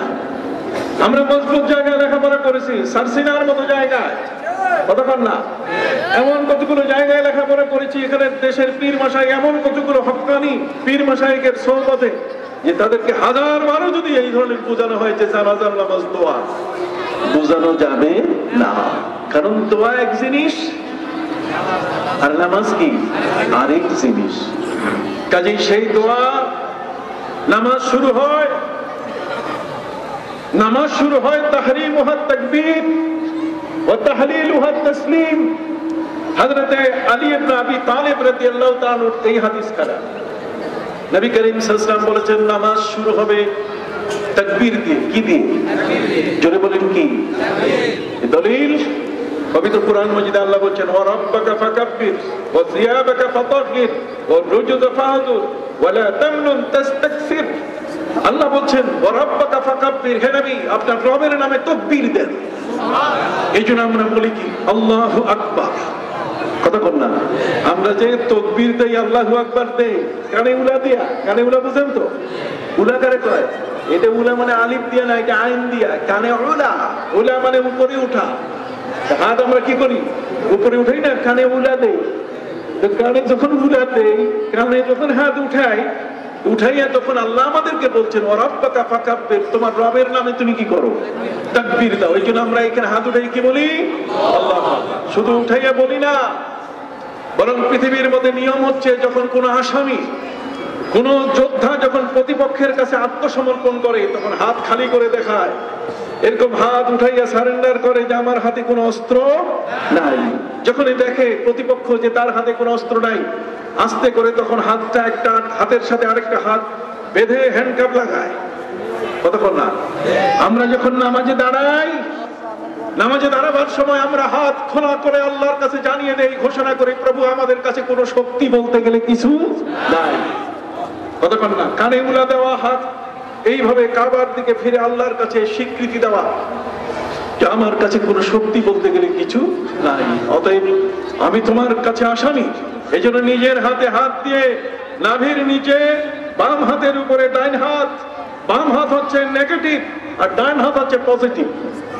এই নেগেটিভ আর পজিটিভ এই দুই হাত যখন নাভির নিচে বাঁধে তখন তার দেহের মধ্যে খোদাই কুদরতি শক্তি সৃষ্টি হয়ে যায়, তখন তার ভাষা একটা কমল ভাষা সৃষ্টি হয়। তখন সে মনটা চায়, যখনই সে হ্যান্ডকাপ বাঁধিয়েছে, নিজেকে যখন আসামি বানিয়েছে, তখন সে সবচেয়ে সর্বোত্তম শব্দগুলো তার ভাষা দিয়ে আসামি হয়ে আল্লাহর কাছে সেটা প্রকাশ করতে চায়। আর সেই সর্বোত্তম আত্মসমর্পণের ভাষা আলহামদুলিল্লাহি রাব্বিল আলামিন আর রহমানির রহিম মালিক ইয়াউমিদ্দিন ইয়্যাকা না'বুদু ওয়া ইয়্যাকা নাস্তাঈন ইহদিনাস সিরাতাল মুস্তাকিম সিরাতাল লাযীনা আন'আমতা আলাইহিম গায়রিল মাগযুবি আলাইহিম ওয়ালাদ-দাল্লিন। আমিন। সম্মানিত সুধী ভাইরা আমার, তখন সে আল্লাহর কাছে আত্মসমর্পণ করে, তাকে ইয়াউমুদ্দিন, বিচার দিনের মালিক হিসেবে স্বীকার করে। তখন আল্লাহ খুশি হয়ে বলে, হামিদানি রাব্বি আব্দি ওয়া মাজ্জাদানি আব্দি, আমার বান্দা আমার প্রশংসা করছে, আমার বান্দা আমার বুজুর্গি বর্ণনা করছে। অতএব বলে, আব্দি মা সাল, আমার বান্দা যা চায় আমি তাই দিয়ে দিব। সূরা ফাতিহার মধ্যেই তো আপনি আল্লাহর কাছে সব ফতে করে দিচ্ছেন। সূরা ফাতিহার মধ্যে সব ফতে হয়ে যাচ্ছে। সূরা ফাতিহার মধ্যে আপনি সব জয় করে ফেলছেন। আল্লাহকে জয় করার সূরা হলো কি? সূরা ফাতিহা। জোরে বলেন না, আল্লাহকে জয় করার সূরা কি? হাত উঁচু করে বলেন, কোন সূরা? এই জন্য এই সূরাটা প্রত্যেকটি নাযালাত বিমাক্কাতা মাররাতান ওয়া নাযালাত ফিল মাদিনা মাররাতান। এটা মক্কায় যেমন নাযিল হয়েছে এই সূরাটি। আহলে সুন্নাত ওয়াল জামাত জিন্দাবাদ, আল্লামা কামিলউদ্দিন সারি সাহেব জিন্দাবাদ, ইসলামী ফাউন্ডেশনের গভর্নর সাহেব জিন্দাবাদ। মারহাবা। আপনারা আমাকে গভর্নর বলে আজকে সম্মাননা দিলেন, সম্মান দিলেন। আল্লাহ আপনাদের প্রতি রহম করুন, শতগুণা নেই। মাননীয় প্রধানমন্ত্রী তিনি অনুগ্রহ করে আমাকে এমন একটা বড় পদ দিয়েছেন যে সারা দেশের এখন ইসলামের খেদমত আমার জন্য সহজ হয়ে গেছে। আমরা দ্বন্দ্ব কমিয়ে আনতেছি, আমাদের মধ্যে পারস্পরিক দ্বন্দ্ব, মাসলা মাসাইলের যে সমস্ত ত্রুটি, এগুলো আমরা দূর করে আমরা নিজেদের মধ্যে এখন আপন হওয়ার চেষ্টা করছি। বাংলাদেশটা যেন একটা শান্তির দেশে পরিণত হয়। মাসলা মাসাইল সম্পর্কে যদি কারো কোনো প্রশ্ন থাকে, কোনো যদি বক্তব্য থাকে, আমরা টেবিলে বসবো। আমরা আর মাঠে ময়দানে ঝগড়া হতে দেব না, ইনশাআল্লাহ। আপনারা দোয়া করুন মাননীয় প্রধানমন্ত্রীর জন্য।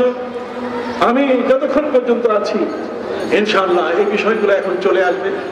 একের পরে এক আমরা চিন্তাধারা করছি যাতে করে এদেশের মধ্যে কোন রকম মাসলা মাসাইল, আমরা জাতীয় ফতোয়া বোর্ড গঠন করছি, সবাই ফতোয়া দিতে পারবে না। মুরিদ দোকানদার ফতোয়া দিবে, রিকশাওয়ালা ফতোয়া দিবে, বেদাত কইবে, এই কইবে, সেই কইবে, হবে না। কথা বলবো আমরা এগুলোর উপরে। পাশাপাশি আমরা বাংলাদেশের যতগুলো মসজিদ আছে, মাননীয় প্রধানমন্ত্রী ৮২,০০০ মক্তব যেখানে কোরআন শিক্ষার তালিমের ব্যবস্থা করছেন, এর টাকা পয়সা তিনি নিজে হাতে তিনি বরাদ্দ দেন। উনি বলছেন আমি একটু দোয়া চাই। দোয়ার জন্য তিনি গণশিক্ষা, যেটা প্রত্যেকটা মসজিদের মধ্যে যে শিক্ষার ব্যবস্থা, ভালো কাজ যতগুলো আছে তার প্রশংসা করা উচিত, কি বলি ঠিক কিনা, দোয়াও করা উচিত। যা হোক, আমি যে কথাটি আপনাদের কাছে বলতেছিলাম সেটি হলো যে জানাজার নামাজ কি? নামাজ। জানাজার নামাজ কি? নামাজ। সহিহ বুখারী খুলে দেখেন, মুসলিম খুলে দেখেন, জামে তিরমিজি খুলে দেখেন, সুনানে ইবনে দাউদ, আবু দাউদ খুলে দেখেন, সুনানে নাসাই খুলে দেখেন, যত সিয়াসেতার হাদিস। আমি তো সিয়াসেতার হাদিসের উপরে পিএইচডি করেছি, প্রভিডেন্ট 6 ইমাম।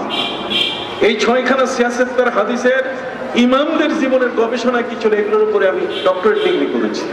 কথা বুঝতে? আর স্বতন্ত্র ইমাম বুখারীর উপরে আমি এমফিল করেছি, মাস্টার্স অফ ফিলোসফি করেছি। দুইটারই আলাদা বড় বড় থিসিস আছে আমার। একটা থিসিস হলো 448 পৃষ্ঠা, আরেকটা থিসিস হলো 676 পৃষ্ঠা। আর এইসব পৃষ্ঠা লিখলেই আমি ডক্টরেট পেয়ে যাই, কিন্তু তা নয়। আমি মনে করেছি যে এটা গোটা জাতির জন্য কাজে লাগবে, কি বলেন ঠিক কিনা? এই জন্য সিয়াসেন্টার 6 জন ইমামের উপরে ভিত্তি করে তাদের গবেষণাগুলো কি ছিল, হাদিসের প্রত্যেকটি অংশ তন্ন তন্ন করে খুঁজে খুঁজে আমি ফিরেছি। অতএব সম্মানিত শুধু এই সিয়াসেন্টার সহ হাদিস গ্রন্থের এবং ফিকহ গ্রন্থের কোথাও আপনি দেখাতে পারবেন না যে দুআউল জানাজা কোথাও লেখা আছে, বরং সবখানে যে শিরোনাম আছে বাবু সালাতিল জানাইজ, কতক্ষণ বাবু সালাতিল জানাইজ বা কিতাবুল জানাইজ। কিতাবুল জানাইজ এই যে জানাজার সম্পর্কে আলোচনা, বাবু সালাতিল জানাইজ, এটাকে সালাত বলা হয়েছে। সালাত মানে নামাজ, কোন সালাত মানে কি?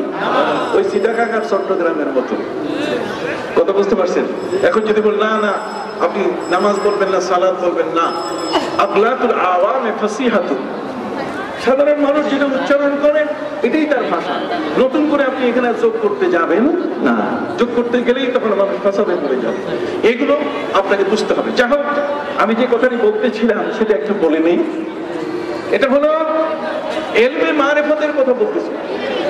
ইমাম আহমদ বিন হাম্বল রাহমাতুল্লাহ আলাইহির জানাজার নামাজের মধ্যে অংশগ্রহণ করেছেন কত মানুষ? 6 লক্ষ মানুষ। অথচ এই 6 লক্ষ মানুষকে ডাকা হয় নাই, 6 লক্ষ মানুষকে ঘোষণা দিয়ে আনা হয় নাই। জানাজার নামাজে যদি কেউ অংশগ্রহণ করে তাহলে অংশগ্রহণকারী ব্যক্তি 1 কিরাত সওয়াব পাবে, তার মানে একটা উহুদ পরিমাণ সওয়াব তার আমলনামায় লিখে দেওয়া হবে। আর যদি কোনো ব্যক্তি তার দাফন পর্যন্ত যায়, তাকে কবরে রাখা পর্যন্ত, কবরে মাটি দেওয়া পর্যন্ত যদি কোনো ব্যক্তি কোনো লাশের সাথে কবরস্থানে যায়, তাহলে সে 2 কিরাত সওয়াব পাবে। তার মানে 2টা উহুদ পাহাড় পরিমাণ সওয়াব তার আমলনামায় লিখে দেওয়া হবে। এটা কি চারটিখানি ব্যাপার? বিশাল ব্যাপার না? তো কাজে আপনারা কারা কারা দাফন পর্যন্ত শরীক হবেন একটু হাত তুলেন তো দেখি। সকলে বলুন আল্লাহুম্মা আমিন। ওইখানে কোরআনের শিক্ষা, মিনহা খালাকনাকুম ওয়া ফিহা নুঈদুকুম ওয়া মিনহা নুখরিজুকুম তারাতান উখরা। মিনহা খালাকনাকুম, লাশের কবরে যখন আপনি মাটি দিচ্ছেন, হাতের মধ্যে সেই মাটি আপনি নিলেন, মাটি দিয়ে আমাদের সৃষ্টি। আল্লাহ বলেন ইয়া আইয়ুহান নাসু ইন্না খালাকনাকুম মিন তুরাব। রে পৃথিবীর মানুষ, আমি তোমাদেরকে মাটি দিয়ে সৃষ্টি করেছি। মাটির যদিও পরিবর্তিত রূপ এসেছে, বাবা মায়ের মাধ্যমে আমরা সূক্ষ্ম স্পাস বলেন, প্রভাব বলেন, যেভাবেই হোক না কেন, যেটা নতুন রূপ হয়ে আসছে, কিন্তু এর মূল হলো কি?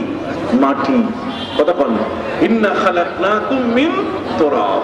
আর সেই মাটি আমার হাতে দিয়ে আমার বাবার বুকের উপরে মাটি চাপিয়ে দেওয়ার সময় আমার আল্লাহ আমাকে তালিম দিচ্ছেন, মিনহা খালাকনাকুম, পড়ুন, মিনহা খালাকনাকুম ওয়া ফিহা নুঈদুকুম ওয়া মিনহা নুখরিজুকুম তারাতান উখরা।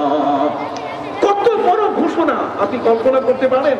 এই তিনটি একটা আয়াতের মধ্যে 3টা সেন্টেন্সে যে কথাগুলো বলা হয়েছে, কত পৃথিবীর মধ্যে সবচেয়ে বড় বড় দাম্ভিকদের, উক্তিদের প্রতিবাদ এই আয়াতের মধ্যে বলা হয়েছে। সেটা কিরকম? যেমন মিনহা খালাকনাকুম, মাটি থেকে আমরা তৈরি হয়েছি। আল্লাহ বলেন আমি তোমাদেরকে মাটি থেকে তৈরি করেছি। পৃথিবীর কোন কোন দুষ্ট দুরাচার বলে মানুষ মাটি থেকে আসে নাই, বরং বানর থেকে জন্ম নিয়েছে। মানুষ হলো বানরের গোষ্ঠী। ডারউইন বলেছে মানুষ বানরের গোষ্ঠী। আমরা কি বানরের গোষ্ঠী নেই? হ্যাঁ, যদি বানর থেকে পৃথিবীতে, আপনি আমেরিকা কে গেছেন জানি না, আমি অসংখ্যবার আমেরিকায় গেছি। এখনো আমার নিজের পাসপোর্টের মধ্যে 5 বছরের সিল আছে 2025 পর্যন্ত। কথা বুঝেন নাই? আমি আমেরিকা যাই, আমেরিকার মধ্যে একটা ন্যাচারাল মিউজিয়াম আছে। ন্যাচারাল মিউজিয়াম মানে পাখি জীবন নাই, কিন্তু দেখলে মনে হবে এটা জীবন্ত কি পাখি। এটার নাম হলো ন্যাচারাল। কথা বুঝতে, একটা গাছ আমাদের আছে না ঘরে, ফুলের গাছ, দেখলে মনে হয় যে গোলাপ ফুল ধরছে, ছিঁড়ে নিব, কিন্তু আসলে এটা প্লাস্টিকের। কথা বল না, এটা কি প্লাস্টিকের? জীবন্ত এই ধরনের কিছু জিনিস দেখা যায়। অতএব সম্মানিত সুধী, ন্যাচারাল মিউজিয়ামের মধ্যে সেখানে 4টা জোন আছে। কয়টা জোন?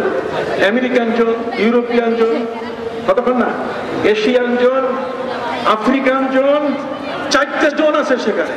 সেই জোনের মধ্যে, এই এশিয়ান জোনের মধ্যে সেখানে দেখানো হয়েছে যে কিভাবে মানুষ বানরের থেকে জন্ম নিচ্ছে, মানুষ কিভাবে পূর্বের তার আদি পুরুষ কিভাবে বানর ছিল।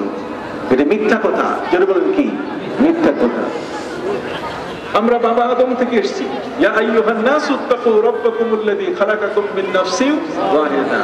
যেখানে সন্তান জন্ম নিবে, এই সন্তান জন্মের ফ্যাক্টরিটা যখন তৈরি হইতেছে, স্বামী স্ত্রীর মধ্যে যখন বিবাহ শাদী হচ্ছে, যখন একটি ছেলে একটা মেয়ের মধ্যে বিয়ে হচ্ছে, তখন কিন্তু ওই আয়াতটাই পড়া হয় যে আয়াতটা প্রতিবাদ করছে ডারউইনের কথা। না যারা বলছে যে মানব জাতি আমরা বানরের থেকে এসেছি, না, সূরা নিসার মধ্যে আল্লাহ বলছেন ইয়া আইয়ুহান নাসু তাকু রাব্বাকুমুল্লাযী খালাকাকুম মিন নাফসিন ওয়াহিদা وخلق منها زوجها وبث منهما رجالا كثيرا ونساء ইলা আখিরিল আয়া।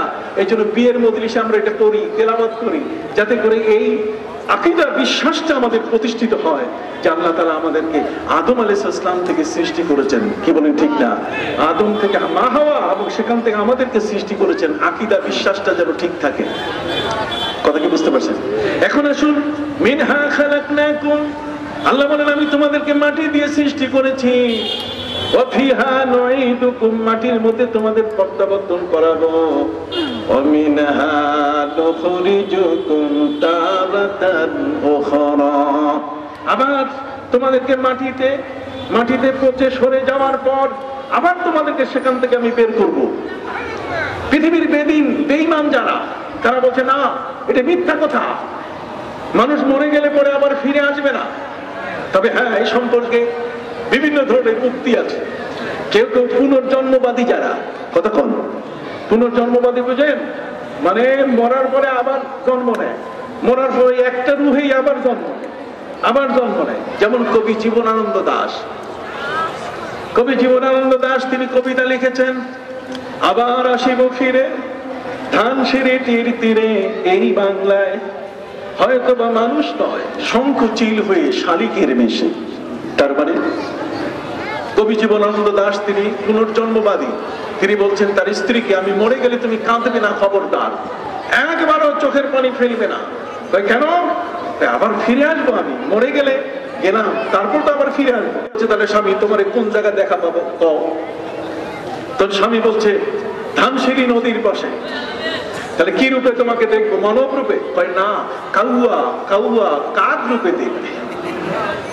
আবার আসিব ফিরে ধানসিঁড়িটির তীরে, আবার আসিব ফিরে ধানসিঁড়িটির তীরে এই বাংলায়, হয়তোবা মানুষ নয় শঙ্খচিল হয়ে শালিকের বেশে, হয়তোবা মানুষ নয় ভোরের নবান্ন হয়ে, ভোরের কাক হয়ে। কথা বুঝেন নাই? আমি ভোরের কাক হয়ে আসবো।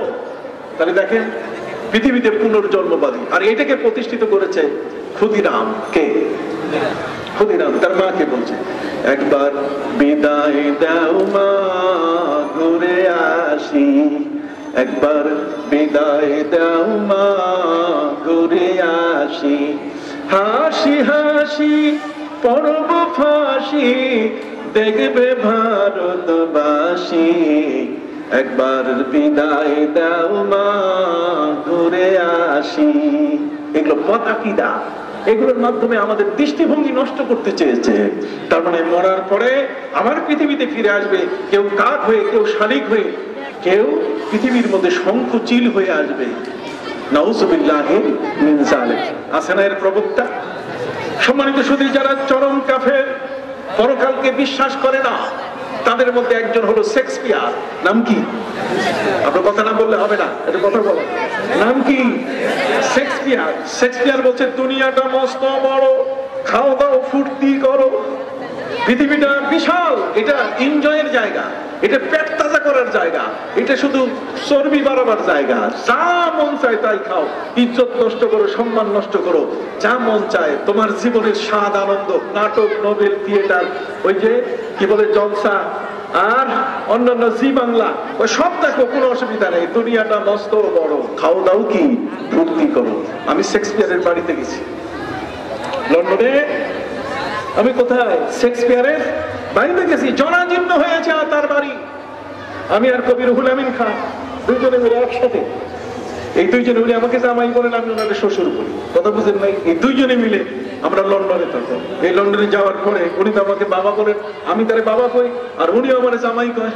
দুইজনে মিলে লন্ডনে আমরা একসাথে হলাম এবং দুইজনে মিলে চলেন আমরা একটু শেক্সপিয়ারের বাড়িটা দেখে আসি। পৃথিবী ঘুরেছি, নানা ধরনের নিদর্শন আল্লাহ দেখার সুযোগ করে দিয়েছে। জরাজীর্ণ অবস্থায় তার বাড়িটা পড়ে আছে। কথা বুঝতে পারছেন?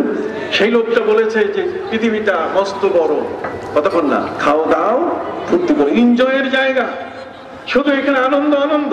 আর ডারউইন বলছে শুধু দুঃখ আর দুঃখ। আর রামেন্দ্র সুন্দর ত্রিবেদী কলকাতার একজন লেখক, উনি বলছেন যে আমি মাপতেই পারলাম না যে পৃথিবীতে দুঃখ বেশি না সুখ বেশি, সুখ আর দুঃখ, সুখটা বেশি না দুঃখটা বেশি, মাপতে পারলাম না। আমরা বলি রামেন্দ্র সুন্দর ত্রিবেদী, তুমি কোরআনের কাছে আসো নাই, তুমি কোরআনের শিক্ষা পাও নাই, তুমি ইসলামকে জানো না। ইসলামকে যদি তুমি জানতে, কোরআনের জ্ঞান যদি তুমি বুঝতে পারতে, তাহলে তোমার জ্ঞানটা আরো শুদ্ধ হতো। তুমি কি কখনো সূরা ইনশিরাহ, তুমি আলাম নাসরা কোনোদিন পড়ছো? তুমি আলাম নাসরা পড়ো নাই। এই জন্য তুমি সুখ কাকে বলে এটাও জানো না, আর দুঃখ কাকে বলে এটাও কি জানো না। আসেন দেখি সুখ দুঃখ সম্বন্ধে ইসলাম কি বলে। সুখ এবং দুঃখ সম্পর্কে ইসলাম বলে, আল্লামা মোল্লা জীবন তিনি এমনিও বলেছেন, ইজাস্তাদ্দাত বিকাল বালওয়া ফাফাক্কির ফি আলাম নাশরাহ, ইজাস্তাদ্দাত বিকাল বালওয়া ফাফাক্কির ফি আলাম নাশরাহ ওয়া উসরুকা বাইনা ইসরাইনি ইজা ফাক্কারতাহু ফাফরাহ। যদি কোনোদিন কোনো দুঃখ তোমাকে ধরে বসে, কোনো কষ্টে বিপতিত হও, তোমার জীবনে যদি দুঃখ নেমে আসে, তাহলে তুমি হয়রান হইও না, তুমি ধৈর্য ধরো। একটা দুঃখ, একটা কষ্টের বিনিময়ে দুইটা সুখ তোমার জন্য অপেক্ষা করছে। কয়টা? শান্তি কয়টা? তাহলে দুঃখের চেয়ে সুখ বেশি না না কম? রামেন্দ্র সুন্দর মাপতে পারে নাই, পাল্লা লাগাইছে, কিন্তু পাল্লার কোনো মাথা নিচে নামে না। সুখ আর দুঃখ দুইটাই সমান সে মনে করে।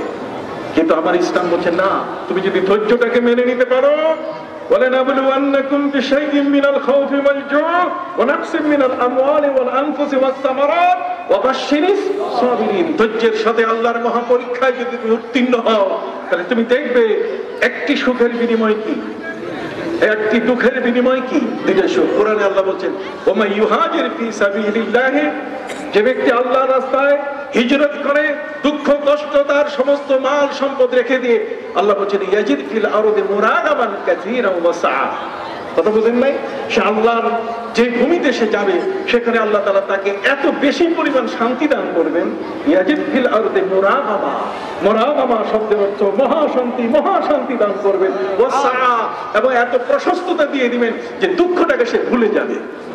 চিৎকার দিয়ে বলেন, দুঃখটাকে সে কি ভুলে যাবে। বাবা কিছু বুঝতেছেন আপনারা? কিছু বুঝা যায়? অতএব সম্মানিত সুধী, এই পৃথিবীর জীবনের পরে আরো জীবন আছে কিনা? আছে কিনা?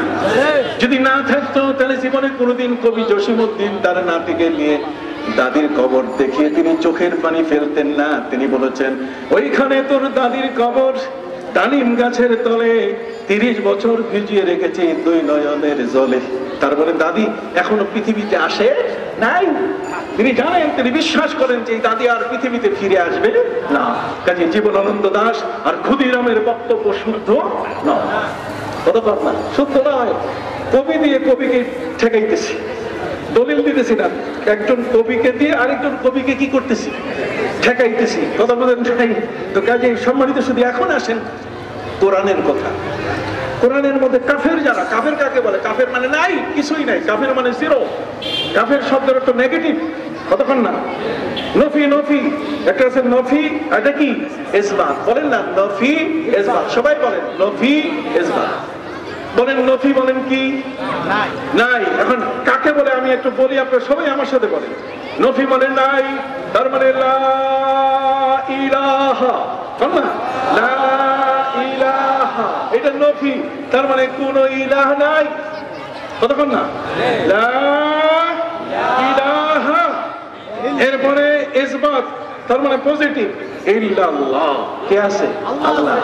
তাহলে আমার কলিমার মধ্যে নেগেটিভ আবার কি পজিটিভ আছে। নেগেটিভ পজিটিভ না হলে লাইট জ্বলে না, কতক্ষণ না?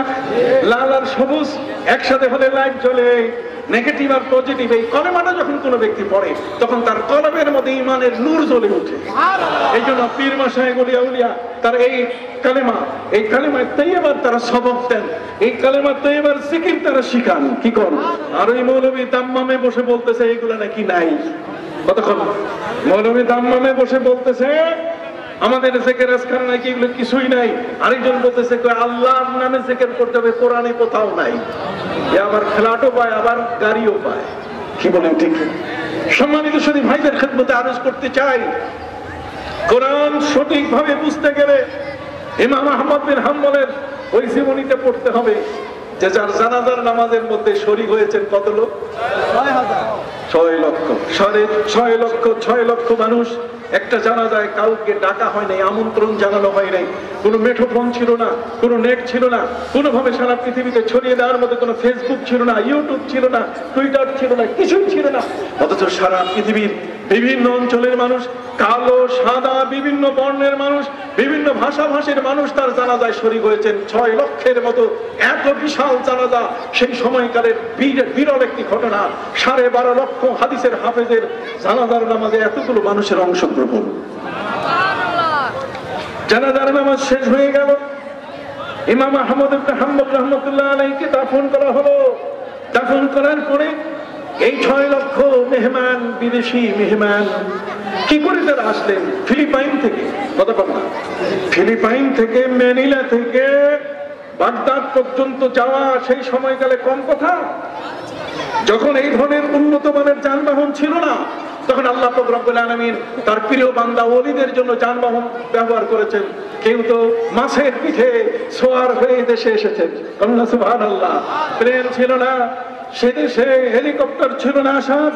এই দেশে ঠিক এমনি করে অন্য কোনো যানবাহন, কোনো প্রাইভেট কার অথবা কোনো ট্রেন লাইন, ট্রেনের মাধ্যমে এই জমিনের মধ্যে আসবেন, আল্লাহর দ্বীন প্রচার করবেন, পূজার হাত থেকে মানুষগুলোকে রক্ষা করবেন। মাছের পূজা, গাছের পূজা, নানা ধরনের পূজার থেকে মানুষগুলোকে রক্ষা করবেন। তাদের কোনো যানবাহন ছিল না। এই জন্যই আল্লাহ পাক রব্বুল আলামিন তাদেরকে যানবাহন দিলেন কি? মাছ। কি দিলেন? মাছের পেটে সওয়ার হয়ে এই জমিনের মধ্যে আসলেন হযরত শাহ সুলতান মাহমুদ বালখি রাহমাতুল্লাহি আলাইহি। আর কুমিরের পিঠের উপরে সওয়ার হয়ে আসলেন বাংলার মাটিতে 2 জন ব্যক্তি। কয়জন? 2 জন। একজন আপনার পাশে আছেন শুয়ে, আর একজন শুয়ে আছেন রাজশাহীর সেই পদ্মা নদীর দরগা ঘাটে হযরত শাহ মাকদুম রূপস রাহমাতুল্লাহি আলাইহি। আরেকজন শুয়ে আছেন হযরত শাহ মিরান রাহমাতুল্লাহি আলাইহি। কথা বল না, শাহ মিরান। কুমিরের পিঠের উপরে সওয়ার হয়ে এসেছেন এই 2 জন ব্যক্তি। সম্মানিত সুধী, বরফের আব্দুল কাদের জিলানী রাহমাতুল্লাহি আলাইহি বাঘের পিঠে সওয়ার হতেন। আমার বাড়ির পাশে আপনার কয়েকদিন আগে দেখেছেন মাননীয় প্রধানমন্ত্রী চিলাহাটি নামক একটি জায়গায় ভারতের সাথে ট্রেন লাইন উদ্বোধন করেছে। কি বলে ঠিক না? চিলাহাটি আমার বাড়ি। সেখান থেকে মাত্র 5 মাইল দূরে, ইন্ডিয়ার মধ্যে পড়েছে, বর্ডার থেকে 1 মাইল দূরে মাওলানা ইকরামুল হক মুর্শিদাবাদী, তিনি জঙ্গলে বাঘের পিঠের উপরে চড়তেন।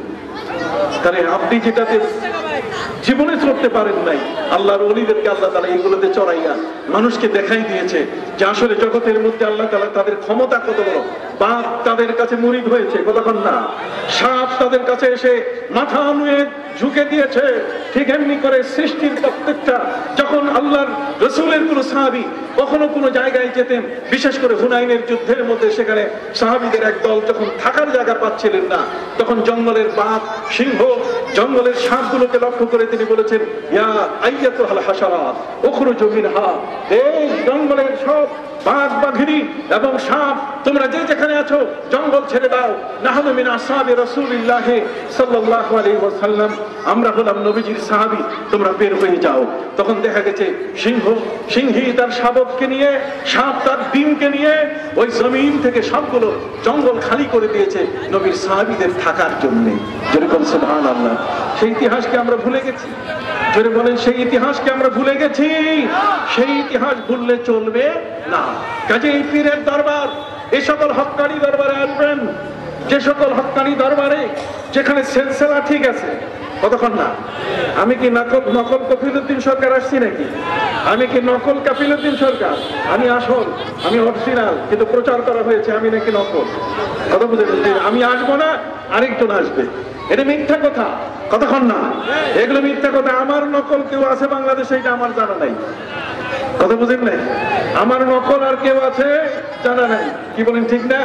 ইউটিউব খুলে দেখেন আমার চেহারার সাথে মিল আছে কিনা, কথা বলেন। তারপরে যদি আপনি দেখতে চান যে আপনি যে গভর্নর হলেন, যদি দেখতে চান তো এর মধ্যে আছে কিনা, আসে নেই, ডকুমেন্ট আছে কবে? কথা বুঝেন নাই? নকল না, আমি আসল। কতক্ষণ না, আমি কিন্তু নকল না, আমি কি আসল। এই যে মন্ত্রণালয়ের দলিল আছে, সবকিছু আছে। অতএব সম্মানিত শুধু আমি আপনাদের খেদমতে বিনয়ের সাথে বলতে চাই, ইমাম আহমদ বিন হাম্বল রাহমাতুল্লাহ আলাইহি জানাজার নামাজে 6 লক্ষ ব্যক্তি কিভাবে জানলেন? ফিলিপাইন থেকে আসছেন, মায়ানমার থেকে গিয়েছেন, জাপান থেকে গিয়েছেন। সারা পৃথিবীর জমিনের মধ্যে নবী করিম সাল্লাল্লাহু আলাইহি ওয়াসাল্লাম বলেছেন, আল আখিয়ারু ফি কুল্লি কারনিন 500। প্রত্যেকটি যুগের মধ্যে আল্লাহর যে আখিয়ার বান্দা, দরবেশ বান্দা, এরা 500 সারা পৃথিবীতে ছড়িয়ে আছে। সারা পৃথিবীতে কি ছড়িয়ে আছে? আপনি এখান থেকে ঢাকা যাইতে গেলে আপনার পায়ে হেঁটে যাওয়া কঠিন, আপনি বাসে ওঠেন অথবা অন্য কোনো যানবাহন ব্যবহার করেন, কিন্তু আল্লাহর ওলিদের কিছুই প্রয়োজন হয় না। পা বাড়াইলেই তারা মক্কা শরীফে গিয়ে পৌঁছেন, পা বাড়াইলেই তারা মদিনা। মাসাফাতে বাইরা, বহু দূর দূরান্ত অতিক্রম করার মতো আল্লাহ তাআলা ক্ষমতা দিয়েছেন। আকাইদে নসফি আপনি পড়ে দেখুন, আমাদের আকীদা, আমাদের বিশ্বাস যে আল্লাহর সাথে যদি বন্ধুত্ব হয়ে যায়, আল্লাহর ওলিরা প্রতি ওয়াক্তের নামাজ কাবা ঘরে পড়ে আবার ফিরে আসতে পারেন। যেটা ক্ষমতা আছে। হাজিরিন, এই জ্ঞান আপনাকে কে দিবে? এই জ্ঞান তো আপনাকে দেওয়ার মতো ক্লাসে আপনি বসেন নাই, আপনি সেই উস্তাদের কাছে যান নাই, সেই খানকায় আপনি যান নাই। খানকাও তো একটা ক্লাস, কি বলবো, ঠিক কিনা? এখানেও তো শিক্ষার একটা জায়গা, কিন্তু সেই খানকায় আপনি কখনো আসেন নাই। খানকা আপনি চিনেন না। আপনি খানকা নাম শুনলে আপনার গায়ের মধ্যে জ্বর আসে। ইমাম বুখারী রাহমাতুল্লাহ আলাইহির মতো এমন একজন ব্যক্তি, যিনি বুখারী শরীফ লিখেছেন, কত বড় আলেম, তিনি তার বুখারী শরীফের প্রথম খণ্ডের 2 বা 3 পৃষ্ঠা আপনি খুলে দেখেন, সেখানে তিনি স্পষ্ট করে বলে দিয়েছেন, তিনি বলে দিয়েছেন যে খবরদার, প্রিয় নবী সাল্লাল্লাহু আলাইহি ওয়াসাল্লামের সাথে তার আমল নিয়ে যদি কেউ বাড়াবাড়ি করে, বাড়াবাড়ি বলতে গেলে 3 জন সাহাবী এসেছিলেন নবীর আমল জানতে। নবীজি ঘরে ছিলেন না, মা আয়েশা রাদিয়াল্লাহু তাআলার কাছে তারা জানলেন। মা আয়েশা বলেন, নবীজি কোরআন তেলাওয়াত করলে আর কখনো ছাড়তেন না। তিনি বললেন, নবীজি যখন রুকু করতেন, সিজদা করতেন, তখন তিনি সহজে মাথা উঠাতেন না। কতক্ষণ না, 3 জন সাহাবী 3টাই তারা আমল নিলেন। একজন বলছে সিজদা করব আর কখনো মাথা উঠাবো না সহজে, একজন রুকু করব সহজে আর সোজা হব না, আরেকজন কোরআন তেলাওয়াত করব সহজে ছাড়বো না। ইন দ্য মিন টাইম নবীজি চলে এসেছেন। নবী করিম সাল্লাল্লাহু আলাইহি ওয়াসাল্লাম জিজ্ঞেস করলেন, তোমরা এসছো? তা আমরা এসেছি, কিন্তু আপনাকে তো হুজুর না পেয়ে মা আয়েশার কাছে আমরা আপনার আমল সম্বন্ধে জানলাম, অতএব আমরা 3 জনের সিদ্ধান্ত নিয়েছি আমরা এই আমলগুলো করব। নবীজি বলছেন, না, এগুলো তোমরা পারবে না। ফাত্তাকুল্লাহা মাস্তাতাতুম। কতক্ষণ না, ফাত্তাকুল্লাহা মাস্তাতাতুম, তোমাদের যতটুকু, কোরআনের আয়াত, এটা কোরআনের আয়াত, ফাত্তাকুল্লাহা মাস্তাতাতুম, যতটুকু শক্তি আছে তোমার, ততটুকু শক্তি দিয়ে তুমি আল্লাহকে ভয় করো, এতেই আল্লাহ খুশি হয়ে যাবে। জোরে করুন না সুবহানাল্লাহ। তোমাকে যে পীর হইতে হবে, বড় পীর আব্দুল কাদের জিলানী হইতে হবে এমনটা না, তোমার কি আছে এটা দিয়ে তুমি কি আগাও। এরপরে সাহাবী 3 জনে বলেন, হুজুর ইন্না লাসনা কা হায়াতিকা, নবী আমরা তো আপনার মতো না, আল্লাহ তো আপনার আগের পরে সমস্ত মাফ করে দিয়েছেন, কোনো গুনাহ নাই আপনার। লিয়াগফিরা লাকাল্লাহু মা তাকাদ্দামা মিন যামবিকা ওয়া মা তাআখার, আগের পরের কোনো গুনাহ নাই। কিন্তু আমাদের বেলায় তো আল্লাহ বলেন না, এইটা আমাদেরকে সুযোগ দেন, আমরা লম্বা রুকু করব, সিজদা করব, আমরা এই কোরআন তেলাওয়াত হরদম করব। নবী করিম সাল্লাল্লাহু আলাইহি সাল্লাম একেবারে আগুন বরাবর হয়ে গেলেন। তিনি বললেন, আনা আলামুকুম বিল্লাহ, আল্লাহর সম্বন্ধে তোমাদের চেয়ে আমি বেশি জানি। ওয়া আন্নাল মারিফাতা ফিলুল কলব, আর মারিফত হচ্ছে এটা কলবের কাজ। সুবহানাল্লাহ। সহিহ বুখারী খুলে দেখেন, সেখানে মারিফত শব্দ আসছে, আবার কলবের কথাও আসছে। তাহলে মারিফত আর কলব দুইটাই বুখারীতে আছে। আর মৌলভী খামাখা উৎপাত করে দাম্মামে বসে যে তাসাউফ বলতে গেলে কিছু নাই। আপনি কি কথা বুঝতে পারছেন? কথা বুঝে গেছে? আমি আলোচনা শেষ করবো, যেহেতু আমার কিছু নিয়ম আছে। সম্মানিত শুধু আপনাদের খেদমতে বিনয়ের সাথে আরজ করতে চাই, ইমাম আহমদ ইবনে হাম্বল রাহমাতুল্লাহ আলাইহির খেদমতে 6 লক্ষ মানুষ আসলো কেমন করে? এটা ইলমে মারিফতের আধ্যাত্মিক জগতের তার। বাতাস দেখা যায় কিন্তু কথা শোনা যায় কিনা? কতক্ষণ না। এই যে আমি আসতেছিলাম, হুজুররা এখান থেকে আমাকে ফোন করলেন, আমি তাদের কথা বুঝতেছি, ওনারাও আমার কথা বুঝতেছেন। অথচ একজন আছেন বালিথোবায় আর একজন মতলবে, একজন বালিথোবায়, একজন সেই সিরাট সরে, একজন বালিথোবায়, একজন সেই গোমতী ব্রিজের উপরে। তাহলে ওখানে কথা বলছে, এখানে আপনি শুনতে পান। আপনি কি দেখেছেন শব্দগুলো? কি দেখেছেন? কিন্তু বাস্তব তো, রিং হচ্ছে তো, আমার মোবাইল তো বাজতেছে। তাহলে এতগুলো বিশ্বাস করলে, তাহলে মাঝখানে যেটা আসলো, যেটা দেখা যায় না, এটা আপনি বিশ্বাস করবেন না কেন? যেটা দেখা যায় না ওইটাই তো মারিফত। কতক্ষণ না, ওইটা আপনার বুঝে নিতে হবে। ওইটা না বুঝলে আপনি কথা পাবেন না। আপনি কথাটা শুনতে গেলে ওই মাঝখানের নেটওয়ার্কটাও আপনার মেনে নিতে হবে। কি বলেন, ঠিক কিনা? মাঝখানের নেটওয়ার্কটা আপনার কি মেনে নিতে হবে। আপনি মাধ্যমটা মানেন না। আপনি এটাকে বলছেন যে এটার আসল কিছু নাই। কে বলে আসল কিছু নাই? এটার সব কিছু আছে। সব জিনিস দেখা যায় না, ফুলের ঘ্রাণ কখনো দেখা যায় না, কতক্ষণ না, কিন্তু সেটা বিশ্বাস করতে হয়, মেনে নিতে হয়। কি বলেন, ঠিক না?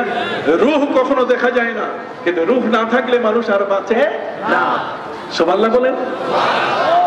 ইমাম আহমদ বিন হাম্বল রাহমাতুল্লাহি আলাইহি তিনি ইন্তেকাল করতেছেন। ফিলিপাইনের যে বুজুর্গ যারা আসছেন সবাই ওলিয়া উলিয়া। ফিলিপাইনের বুজুর্গ তিনি 30 দিন আগে স্বপ্ন যোগে দেখতেছেন যে ইমাম আহমদ বিন হাম্বল 30 দিন পরে মারা যাবেন, তার জানাজা হবে, তুমি আজকেই রওনা করো। তিনি তখনই রওনা করেছেন। এইভাবে সারা পৃথিবীর বিভিন্ন প্রান্ত থেকে এই সমস্ত ওলি বুজুর্গ যারা রওনা করে করে ঠিক টাইমে তারা বাগদাদে এসে পৌঁছেছেন। ইমাম আহমদ বিন হাম্বল রাহমাতুল্লাহ আলাইহি জানাজাতে তার শরীক হওয়ার সুযোগ লাভ করেছেন। সুবহানাল্লাহ, এক বিশাল আধ্যাত্মিক জগৎ। ইমাম আহমদ বিন হাম্বল রাহমাতুল্লাহ আলাইহি তিনি পীর মানতেন না, ওলিয়া উলিয়া মানতেন না। 12.5 লক্ষ হাদিসের হাফেজ, মাত্র কয়েকটা হাদিসের অর্থ নিয়ে তিনি বিপাকে পড়ে গেলেন যে এগুলো কোথায় পাবো অর্থ, এগুলো সলিউশন পাবো কোথায়, এটা সমাধান পাবো কোথায়। উনি শেষ পর্যন্ত যার কাছে যাই সেই ভয় পায়, কারণ এত বড় আলেম, সবাই ভয় পায় যে উনি জিজ্ঞাসা করলে তো কোনো কথা বলা যাবে না। অতএব তিনি বললেন আমার প্রশ্নের উত্তর আমি তো খুঁজে পাচ্ছি না। শেষ পর্যন্ত তিনি দেখলেন যে দেখি আমি বাগদাদের মাটিতে সকালবেলা হাঁটবো, কাউকে পাই কিনা।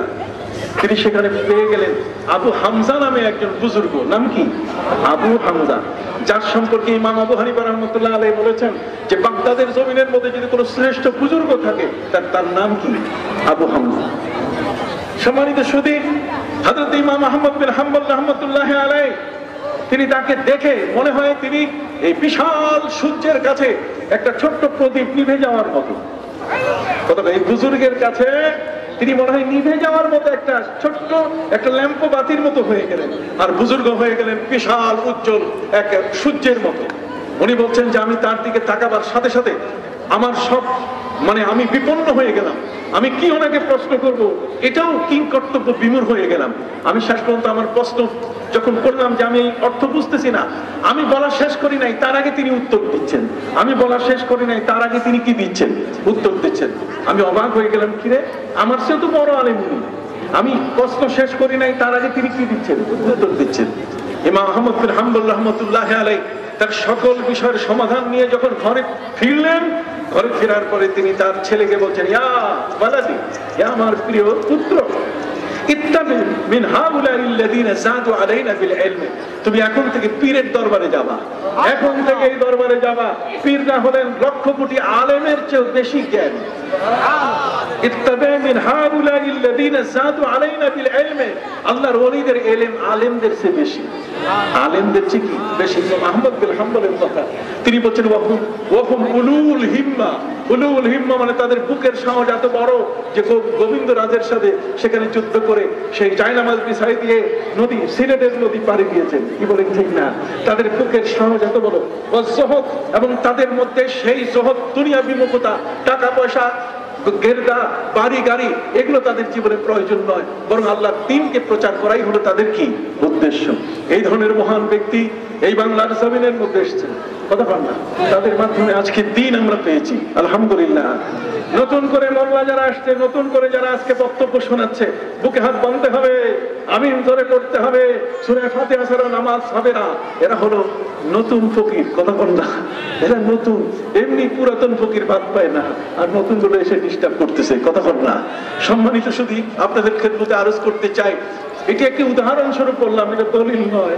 আমি আপনাকে বললাম যে এ দেশের পীর মাশায়েখ ওলিয়া উলিয়া আমি তাদেরকে চ্যালেঞ্জ করে বলতে চাই, আমি নয়, আমি একজন সাধারণ ব্যক্তি, সৈয়দ আমিমুল ইহসান আল মুজাদ্দিদি আল বরকতি রহমতুল্লাহ আলাইহি, যিনি আলিয়া মাদ্রাসার বড় মাপের একজন মুফতি ছিলেন, মাদ্রাসা আলিয়া সরকারি আলিয়ার মুফতি ছিলেন, যিনি বাইতুল মুকাররমের খতিব ছিলেন, তিনি নিজে মিলাদও করেছেন, কিয়ামও করেছেন। তাহলে মিলাদও করলেন কি, কিয়ামও করলেন। ওনার সে তুমি বেশি বুঝলা, ওনার সে তোমার এলেমের ভান্ডার বেশি হয়ে গেল, কতক্ষণ না।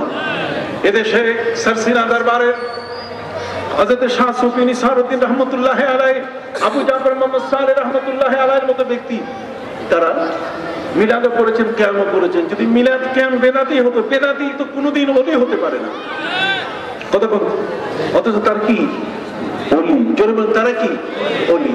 কাজে আমি আর আলোচনা লম্বা করব না। এখানে যে পীরে কামেল জমিরউদ্দিন রহমতুল্লাহ আলাইহি প্রতিষ্ঠিত আজকের এই দরবারের তার আওলাদ পর্যন্ত এবং অন্যান্য যারা আছেন, আমি তাদেরকে বিনয়ের সাথে বলবো, জাতির খেদমতের জন্য যারা আছেন তারা যেন সঠিক খেদমতটি পায়। কি বলেন, ঠিক কিনা? সিলসিলা যেন কাটা না যায়, কতক্ষণ না, সিলসিলা যেন কাটা যায়। সিলসিলা কাটা যায় কেমনে জানেন? কাটা যায়, তার মানে ঘুড়ি আকাশে উড়ে, কিন্তু ঘুড়ি আকাশে উড়লে ঘুড়ির যে সুতাটা এটা লাটাইয়ের সাথে লাগানো, যদি লাটাইয়ের সাথে লাগানো থাকে তাহলে লাটাইওয়ালা যখন টান দেয় ঘুড়িটা চলে আসে, আর যখন সুতা ছাড়ে তখন কি আকাশে আরো দূরে যায়, কতক্ষণ না। কিন্তু সুতাটা যদি ছিঁড়ে যায় লাটাইয়ের সাথে, তাহলে কি ওইটা যাই আর আসে না, ওটা কোনো জঙ্গলে পড়ে, আর না হলে কোনো নর্দমায়, না হলে কোনো পচা জায়গায়, নাহলে বাঁশ গাছের মাথায় যাইয়া এটা বেঁচে থাকে। কাজে এরকম যেন কখনো না হয়। লাটাইয়ের সাথে সম্পর্ক সবসময় কি ঠিক থাকতে হবে। আল্লাহ রব্বুল আলামিন যেন কবুল করেন সকল। আমিন। সত্যের সন্ধানে সব সময় সবখানে কাজ টিভি।